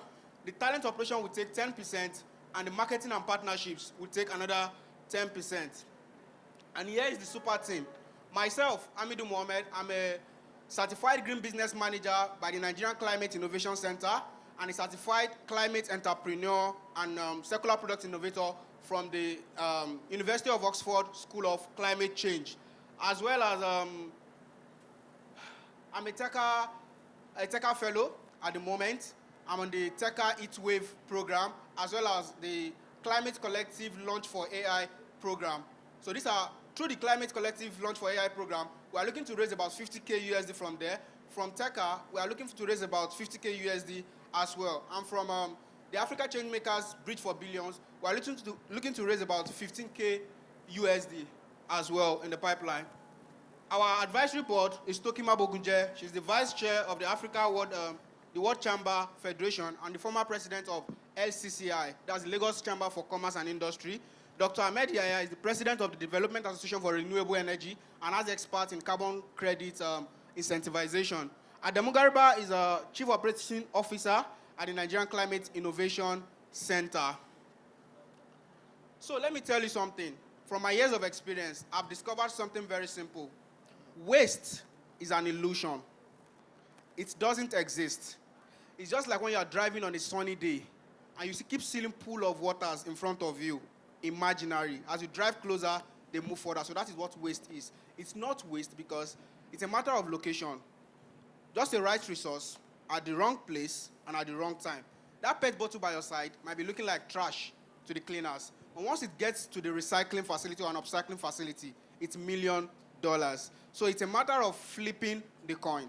And we are doing that already. So do you want to get a ticket to join the train? It's selling out very fast. Thank you. All right, thank you very much. So what we'll do is please register your questions. We'll take both questions with the next startup because we have the last one. So if you just stand here, so they'll actually ask the questions together. So just come. No, it's okay.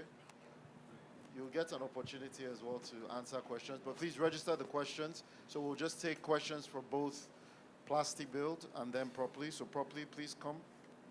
I would like to introduce Nancy, our founder, CEO of Properly. Good afternoon, everyone.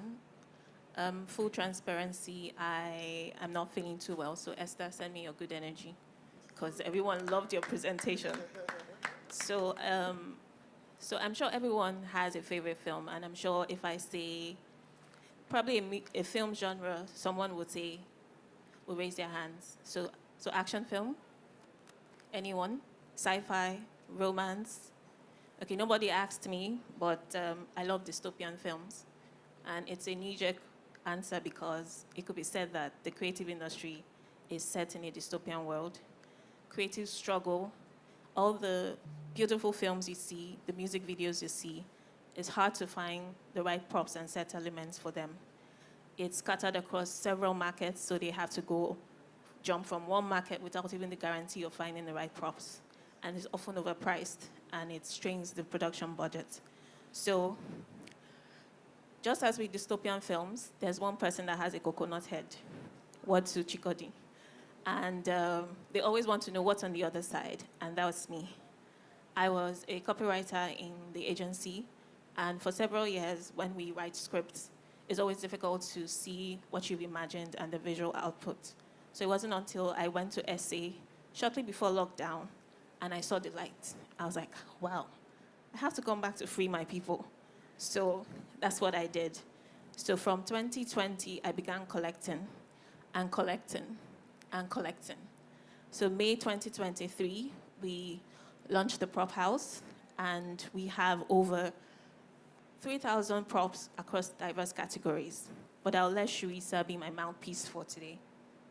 In helping us find proper and nice things for our sets, and the mere fact that it's a prop house and we can rent things is amazing. I think it's a huge contribution to the whole of Nigeria and actually the whole of Africa filmmaking. Thank you for having this prop house. So Sharissa came from SA to shoot a film, Dust to Dreams, by Ebony Live TV, and it's currently in consideration for Oscar and BAFTA. So I would say my props are, nominees, not me. I'm not a celebrity yet. So what's our proposition? Our value approach is we are centralizing the offline fragmented supply chain process into a centralized, and we have a bit of a tech enabled there where creatives can rent conveniently. And on our roadmap, we want to be like the Airbnb for props. So everyone here, you can release your furniture. Imagine if a Burna Boy or a Wizkid is sat on your chair, that's a bragging right for you. And you get to earn passive income from leasing your furniture, because there's a huge demand and we alone cannot supply it. So we would like to invite people on board when we get to that. So our business model is very easy. You rent, you either walk into the prop house or you go to the site and you search through the categories we have.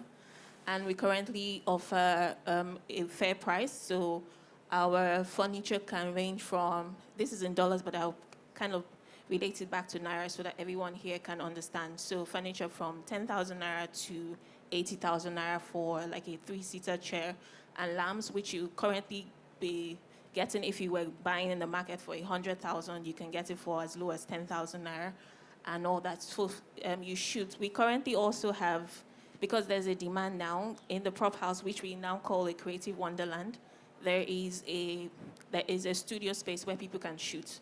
So you just take the props from the prop house and you go to this, so that also cuts down logistics delay and time delay from transporting the props from the prop house to your location. And then you return. So when you return, they are relisted for others to also buy and rent. So there's money on the table, and I don't know if anyone wants to join to be either the professor or do it the Ocean 7 style. I like professor, so the total addressable market for the production spend is usually about 250 billion, and the art department gets about 12 to 15% of that budget, so that comes to about 30 billion. And if we have just a few chunk of that money, and this is our, should I say we serve these industry verticals, film, music videos, ad agency, content creators, and this is how we intend to monetize that. We currently do that with rentals, and we're looking to add on the studio, which will probably open up next year. We've built it already just to put up some small tweaks. So I'm sure you won't believe me if I said all this and you don't know what we've done already. So we have some of this as our client. These are just a few. Christmas in Lagos, the Amazon original, our props were featured there. The recent, most talked about Flavor's music video, our props were there. We have over 40 reviews on our Google page, and we have a retention rate of over 79.7 returning customers, and we are currently being discovered. Point to note, we've never done any social media awareness or it's strictly been word of mouth because we're very niche and people need this service. So our financials, just to be very fair and open, just like how Superman has a weakness for kryptonite, creatives do have weakness for financials. So I have noted that, and I'm going to work on that. For the last 2 years, our revenue has been growing steadily. So for 2024, we made this over 44,108. So roughly, I would say the profit that we made after all the expenses came in about 30 million. And so our competition is largely the offline suppliers, the people in Alaba market, Oshodi markets, and all that. So those are our large informal competition. So our competitive advantage is that we have a centralized platform and people can go and rent. So at 10 p.m., you don't have to worry. Just go on the site, check everything you need, send us a message, and in the morning, your props are ready for you to pick up. And since we've now integrated the studio space, it's now easy for you to shoot in the same location surrounded by everything you need. The team is, so this is me over there. I began my career as a radio network optimization engineer at Huawei, and I have a thing for recognizing and thinking of how to optimize things, and I've seen the need in the industry, and I've worked at, when I moved into advertising, I've worked at LTC, JWT, I've worked at YBR, and then DDB before leaving.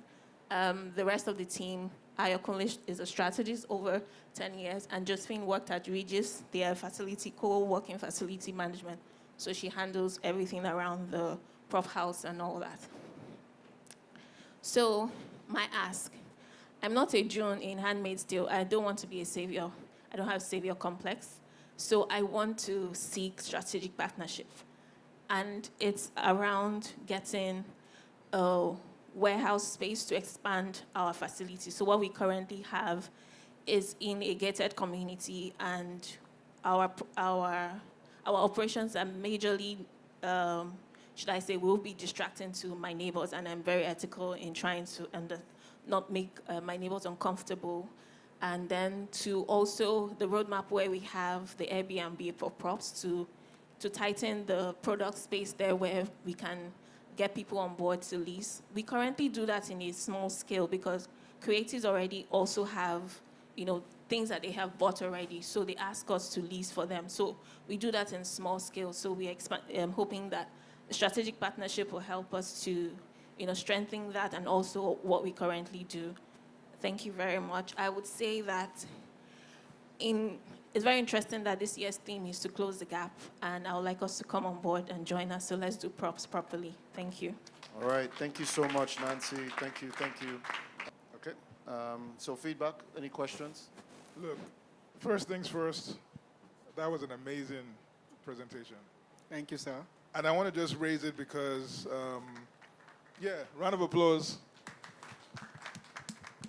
I mean, we've been talking about energy and presentations. I think you've given a masterclass to a certain extent in just the presentation aspect and how you own the stage. I mean, you were standing literally on the edge of the stage, which is fantastic, and how you communicate. And, I think it's important for those presenting to own what they're trying to sell, because you owned it. And just on the surface, without even going deep into it, I'm intrigued and interested in working with you, right? Just based off how you came across.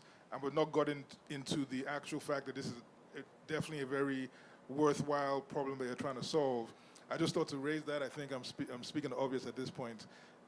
The only one question that I have is related to how you are actually sort of going through this process of recycling. I got that you are tagging waste, and I got some of the elements. In terms of the recycling process itself, what is the technology that you're sort of deploying to do this? So you could just... Okay, thank you very much. Yeah. So in the waste management space, there's recycling. That is when you take waste materials and break them down to original form and take the process back. But in upcycling, what you just need are hand tools and your creativity to transform that plastic bottle into a flower vase. So that's upcycling. So what we are doing is upcycling. How do we do this? So plastic being one of our biggest values is collaboration. We work with local artisans. I mean, I showed a footwear that was made. I'm not a cobbler. I didn't learn shoemaking. What we just did is simple. We have the circular product design. How can you replace leather with other materials readily available? We identified all of those. Then we went to local artisans. Hey, guy, I want you to make slippers for me. So, why? He showed me, samples of slippers made from leather. I'm like, no, I want us to use nylon. The guy like, kilo de, nylon bao. They don't understand what to do. They're like, it's not possible. Then you calm them down. Farabale. Then you explain that, okay, this is how we do this. This is what you are going to do. That place you are putting leather, I'm going to create my own leather, not really leather, from nylons. That place you are using sole, I'm going to use tire. All you just need to do is join them together with your expertise. So they are the one producing. I am the circular product designer, and others that were circular product designers. So we work with artisans that are already doing these things just introduce the circular product design process that is based on using available materials considered as waste to get the actual results, even better results actually. Thank you. Sarisha? Thank you so much for the presentation. Also love the branding. It's so important to wear your brand, be confident in it. And it's free marketing, right? You're going to get cool content with your brand. You're wearing your slippers. So love that. Thank you. My question is, what does it cost you to produce a pair of your footwear end to end? Just understanding what those unit economic values are and profitability as well as scalability. Okay, thank you. So to produce these slippers that I'm wearing, I spend a minimum of 5,000 naira to produce a pair. And currently, we sell at about 12,000 naira. So that's about a 65% profit margin already. And we are currently working on upgraded product design processes to reduce these costs and increase our margin, and as well reduce the cost of the product to increase affordability. So what do you, so 5,000, okay, what do you sell it for? 12,000. Okay, and how, so that cost also includes the artisan that's making it? Yes, they are settled. Thank you. I mean, we can always talk later, but I was curious, do you benchmark the pricing of the different products to whatever they're competing with? So what's the equivalent of these slippers, if they weren't recycled, going to be costed at on average? Okay, so if they weren't recycled, we should look at it from 2 points. The first is length of durability.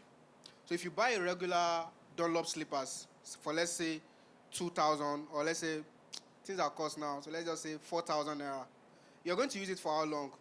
Give or take 4 months, and you have to replace. So within a year, you replace like 3 times. So 4K times 3, that's 12K. So you can actually get one of these for that 12K and use it for longer than 24 months. I ran into one of my early customers, and she was like, Amidu, how are you doing? Are you still producing this EcoFit? I said, yes. She said, wow, I've been wearing mine for the past 4 years. For confirmation, she's the operations director at Sweep Foundation. You can check her up. So the thing is, it's about how long you have to use. And one of the uniqueness we are bringing in the product design now is, imagine you could have a slippers, like a sole, and have like 3 other straps.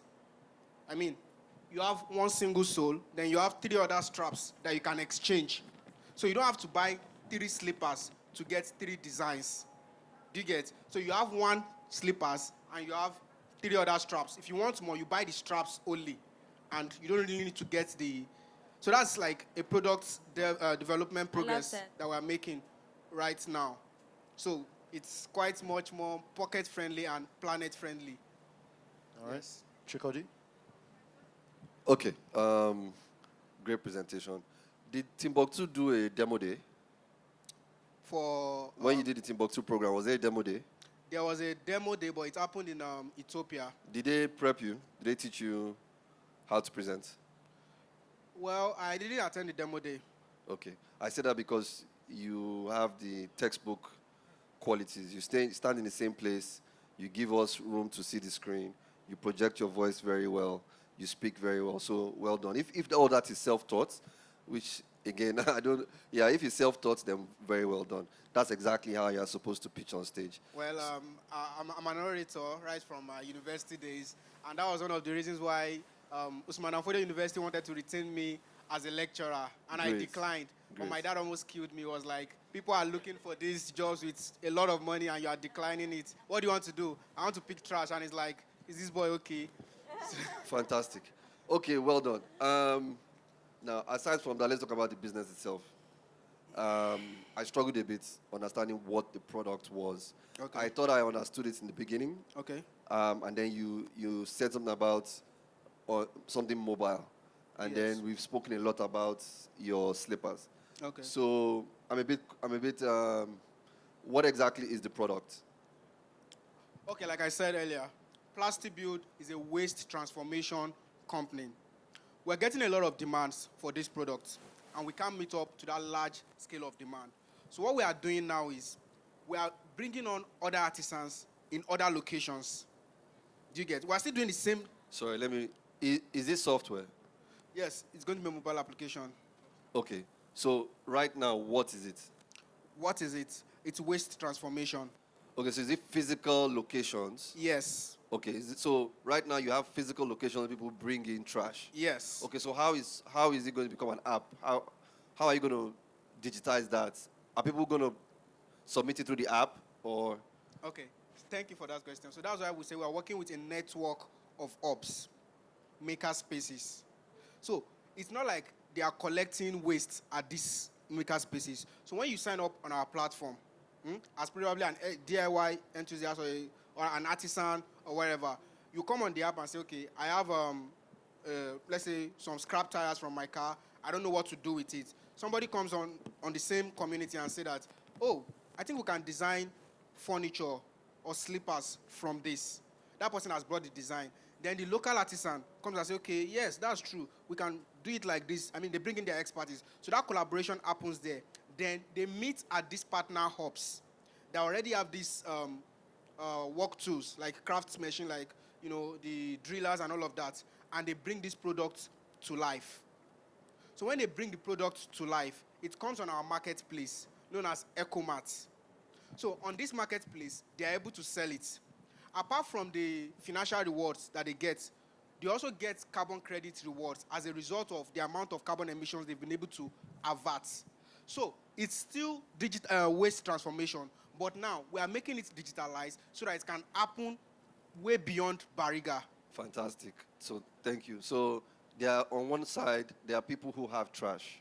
Yes. On another side, there are artisans who need that trash to make products. Yes. Then you give them a marketplace where they can list those products and sell to end consumers. Absolutely. Okay. Can you take me to your revenue model, please? Your revenue model. Okay. Yeah, it's embedded here. Okay. Have you made any money? Yes, we've made money from the physical ecosystem, which is what is currently operating. We've made about 12.5 million within the last within 2023 and now. Fantastic. That is from units sold. That's from products sold, right? Yes, for products sold. Okay.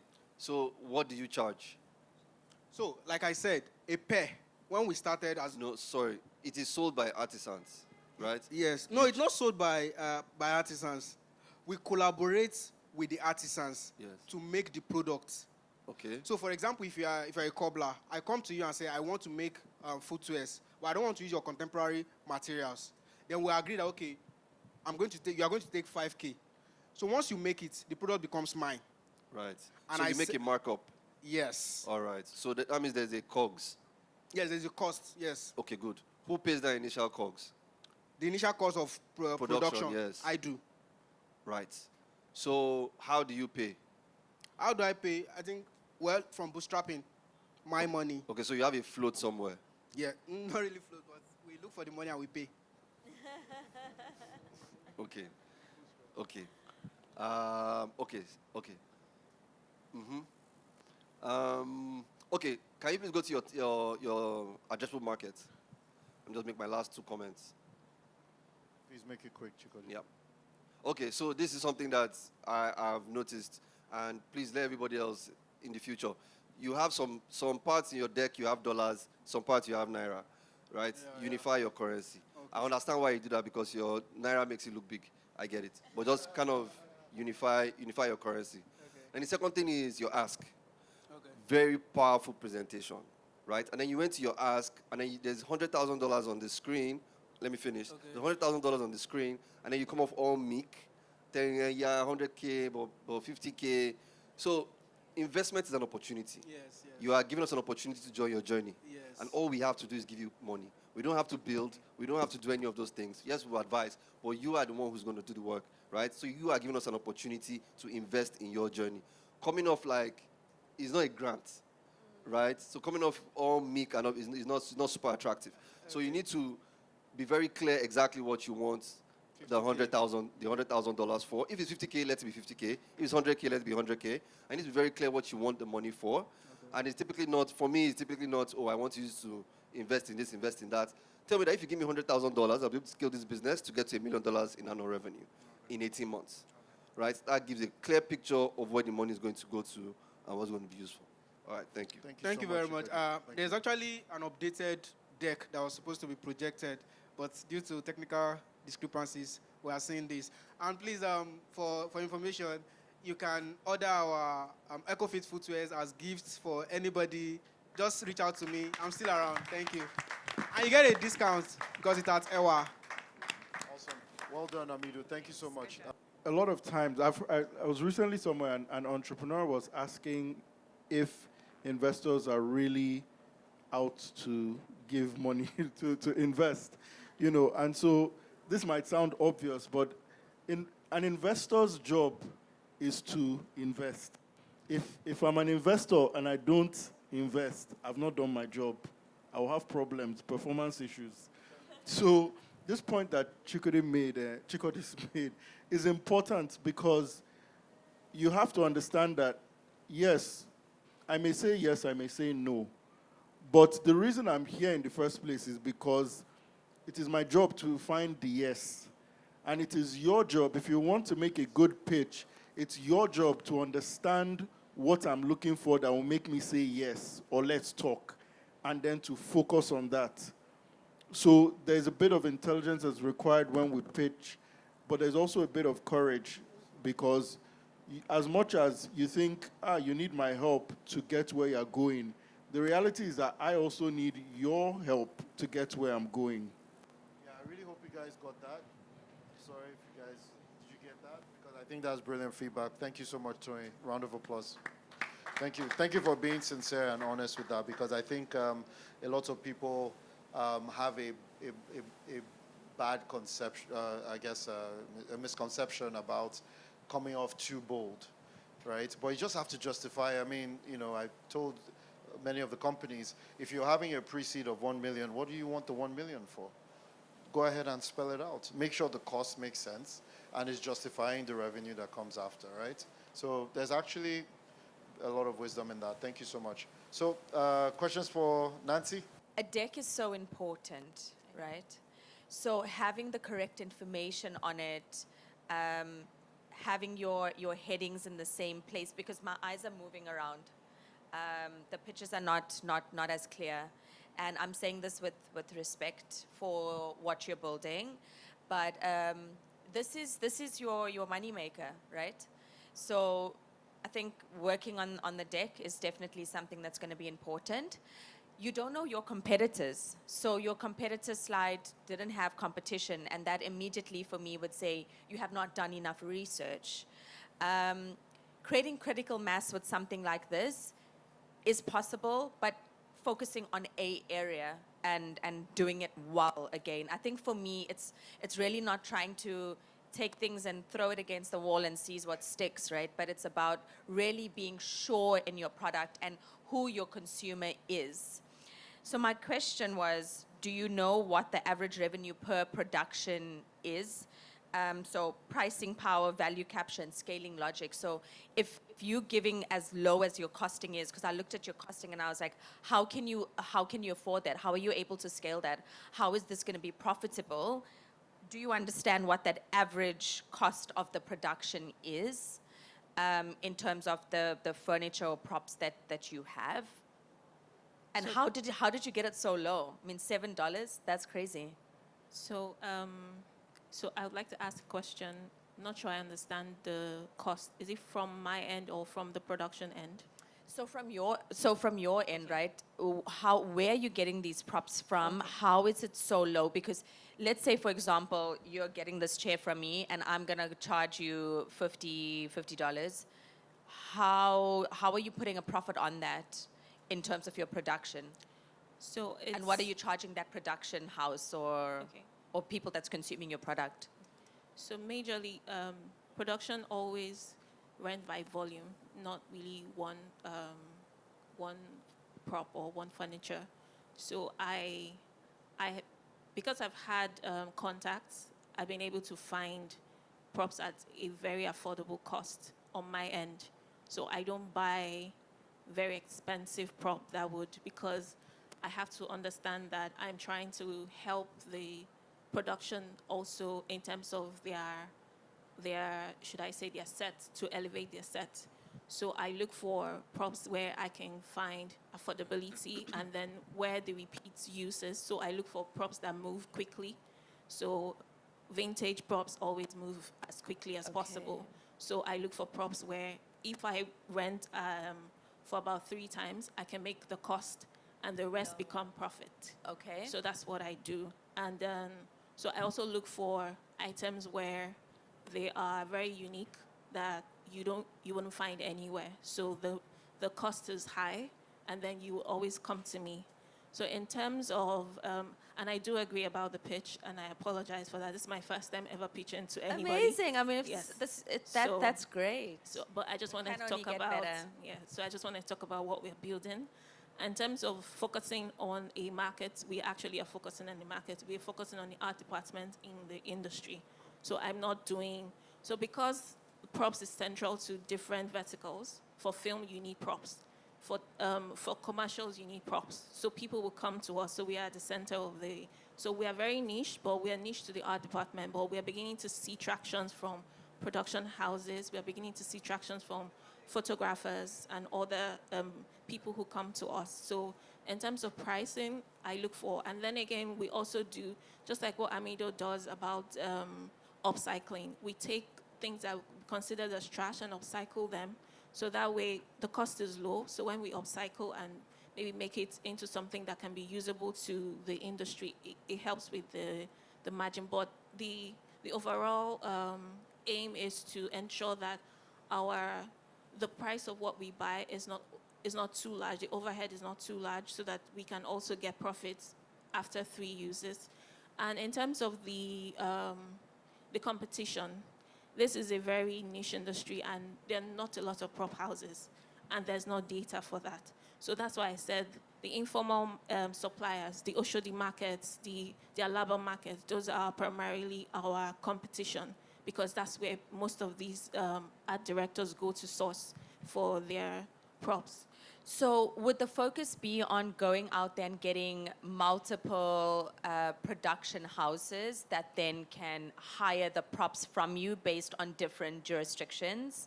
Yes. And then then the second focus would have to be the warehouses that house these specific props. What are you looking at a specific location that you're going to be expanding in to sort of see how it works, and what does that look like? Because I think this is a huge need even in South Africa, and that's why I'm asking the questions to understand more. We have huge creative economy, influences. There's so many productions happening in Cape Town, and it's always a thing of trying to find. And the websites don't look good. So you go to the website and you try to click on a share to get multiple of it or whatever that might be, and it's just not valuable. So I do think that this could do really well if done properly. You used my brand name. Thank you for that. No pun intended. Pun intended or not. Because we started with props and we gradually added the studio service because people were asking, you have this space, why can't we shoot here? But we've had shoots there before where people would just build, just like what we have here. They just build some sort of small setup and then shoot there because it was easy for them to just take and shoot and not go out. So in terms of the space that we're looking for a sizable piece of land where we can build what we know to be a revenue-generating business, because it is going to be profitable, and we've seen the numbers grow.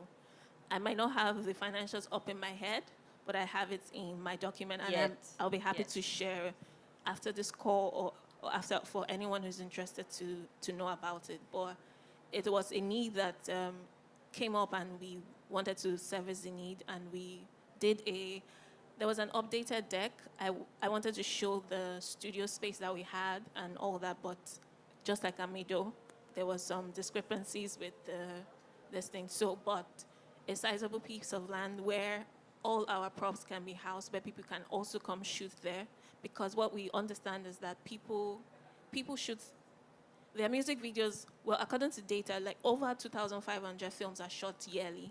And now that there's YouTube films, on the rise, people are shooting, but shortlets are not enough for people. You see the same old concept everywhere, and there are content studios on the rise, but there's no freedom to shoot because there's rigidity in what you can shoot. They've already done the background for you. You can't change anything. So what we are giving them is freedom to come and do whatever you want in the space, in the studio space. If you want to paint it, if you want to do crazy concepts. So we didn't call it a studio, we called it a concept studio. So you can do whatever concept you have in mind. So that's where we have found that there's a bridge that we can, create to close the infrastructural gap, because it's a huge infrastructural gap, not just from that. Do you not think it would maybe make sense to focus on one thing? So like focus on the hiring side of things, and once that revenue has, once you start revenue generating, you then look at infrastructure, just as a suggestion or feedback. I think for me, I was also at the point where I wanted to be everything to everyone because I saw the opportunity, but then that opportunity also came at a cost of being a jack of all trades and a master of none. So rather do one thing super well, scale it in different parts of the African continent, have that be digital and available before you go into a high cost thing like infrastructure. Yeah. Just my feedback, No but well worries. done on Thank your you. first pitch Thank and you very presentation. much. Thank you. Thank you. Thank you. I don't know. So if there's room for one more question or comment, if not, we just want to. Can I call the 3 hackathon companies? So thank you, Nancy. Thank you very much. Well There'll done, still be a thank you. chance to. There'll still be a chance to mix. Can I call the 3 hackathon companies? Please, you guys come. Hi guys, my name is Ogenere Moya. I'm the founder of Alaba. So before we start, imagine all the music apps, right, are restaurants, and every song are items on the restaurants. So that means that Apple Music, Spotify, Boomplay are all foreign restaurants. And your Whiskey, Davido, and Burna Boy are just items in that foreign restaurants. Now, the question we'll ask is that, do you think a foreign restaurant can make food or amala better than Yabeji? Do you think a Chinese restaurant can make ogbono soup like Iyafe? No. Not at all. But a Nigerian restaurant can. The book are done. That's where Alaba comes in. We're the Nigerian local streaming platform, focused in Nigeria for Nigeria. And why should Alaba care? Because we're working directly with the only local CMO in Nigeria, which is the MCSN. And they are allowed to back us up. And that means that every catalog with them will be uploaded on the music app. Alaba is not just for anybody, it's for everybody, both in Nigeria and the world. Thank you. My name is Zora, and I'm building Owambe Fashion. We're in the business of redefining what visibility and styling is in the fashion industry. We're building a gamified AI fashion platform that you can play with on-brand African items, and then you can buy it off our marketplace. So imagine that you can play with a Maya Tafo, dress up your avatar, have an AI tell you, oh, you can mix this with this brand, who is like a small B2B. But rather than that, more than that, you can buy it off the marketplace, buy both your Maya Tafo, buy both your outfit. So I'm wearing something from an illustrator off my app, and with the survey from 1,000 participants, and we have a backlist of over 20 registered brands, fashion brands on our wait list. I know that this is something that I think that you should hop on and help Africa redefine and help African fashion designers gain visibility more than runways and Instagram. Hello. Okay. Hi, I'm Raymond. I'm the founder of Afromuse Digital, and we have our first product coming to the market called Musetta. And Musetta is basically a compliance and creative asset engine. What it's just doing is, we know if you go for dinner parties and you tell your parents you're a musician or you're a filmmaker, they laugh at you at the back. But if you tell them, oh, I own a record label or I own a film production service, that's our job, to make you more compliant and bankable for the African economy. Because everybody can build a streaming platform, but how do you receive the money from Spotify and everybody else? Through our platform, we build the wallets, we have banking partnership with Sterling, and we use Paystack and Flutterwave for the integration. But the main point is, do you have a bankable compliance service or company? And that's what we do, because by January 2026, you guys have to pay your taxes. We want to solve that for you guys by building that product or that engine through our services. Meaning that you, or any of you that are musicians or artists or fashionistas, you need a compliant company. That's where we come in. So instead of the big advance of 700,000, we have a 250,000 naira flat fee, and we're asking for 20K from friends and family around to start building the service. Thank you.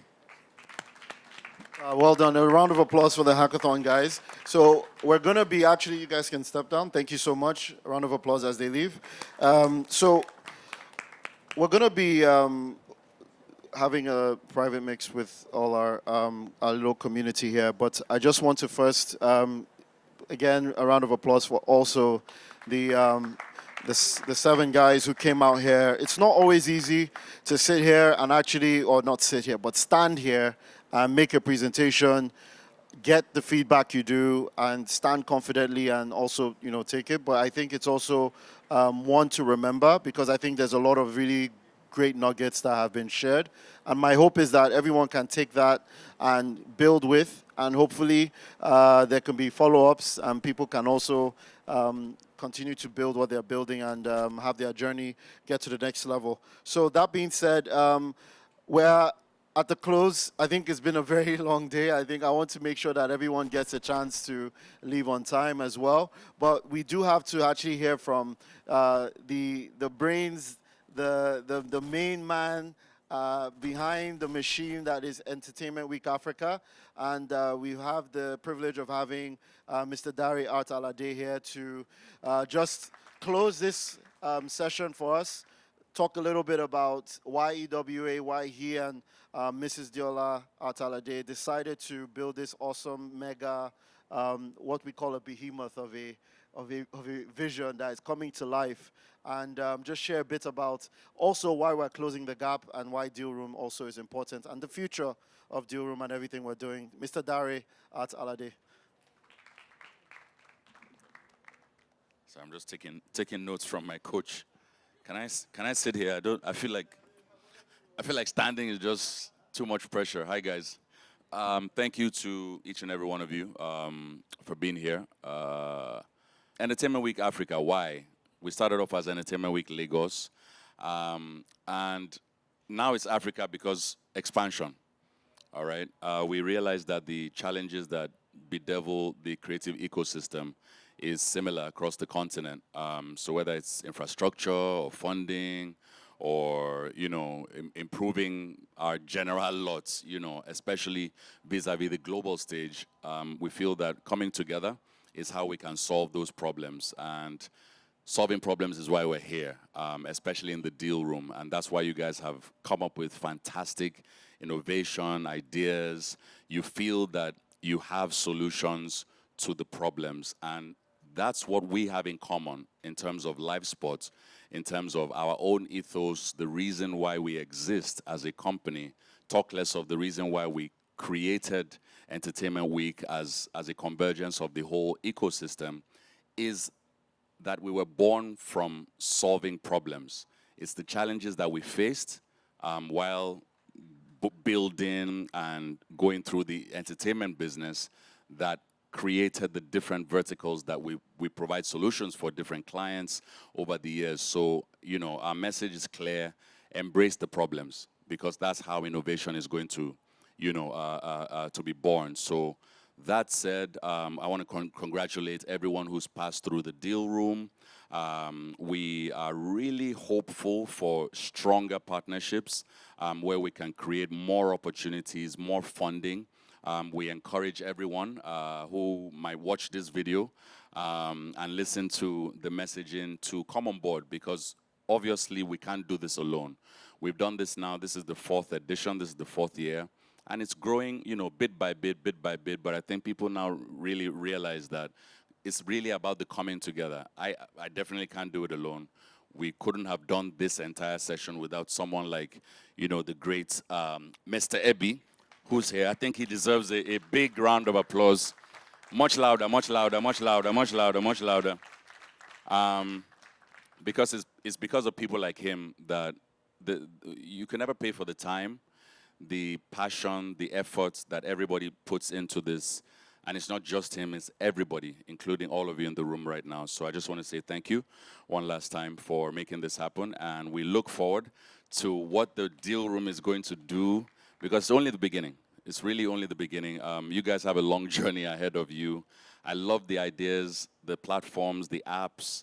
That's how we need to stay hungry like that, you know, because it's the problems that's going to really get us out of the problems that we are, that we're in, if that makes sense. The problems that we're facing are the things that would get us out of the problems that we are in. Read that again. Yeah. So the problems here. So embrace the problems, because that's how the solutions will come. Thank you very much.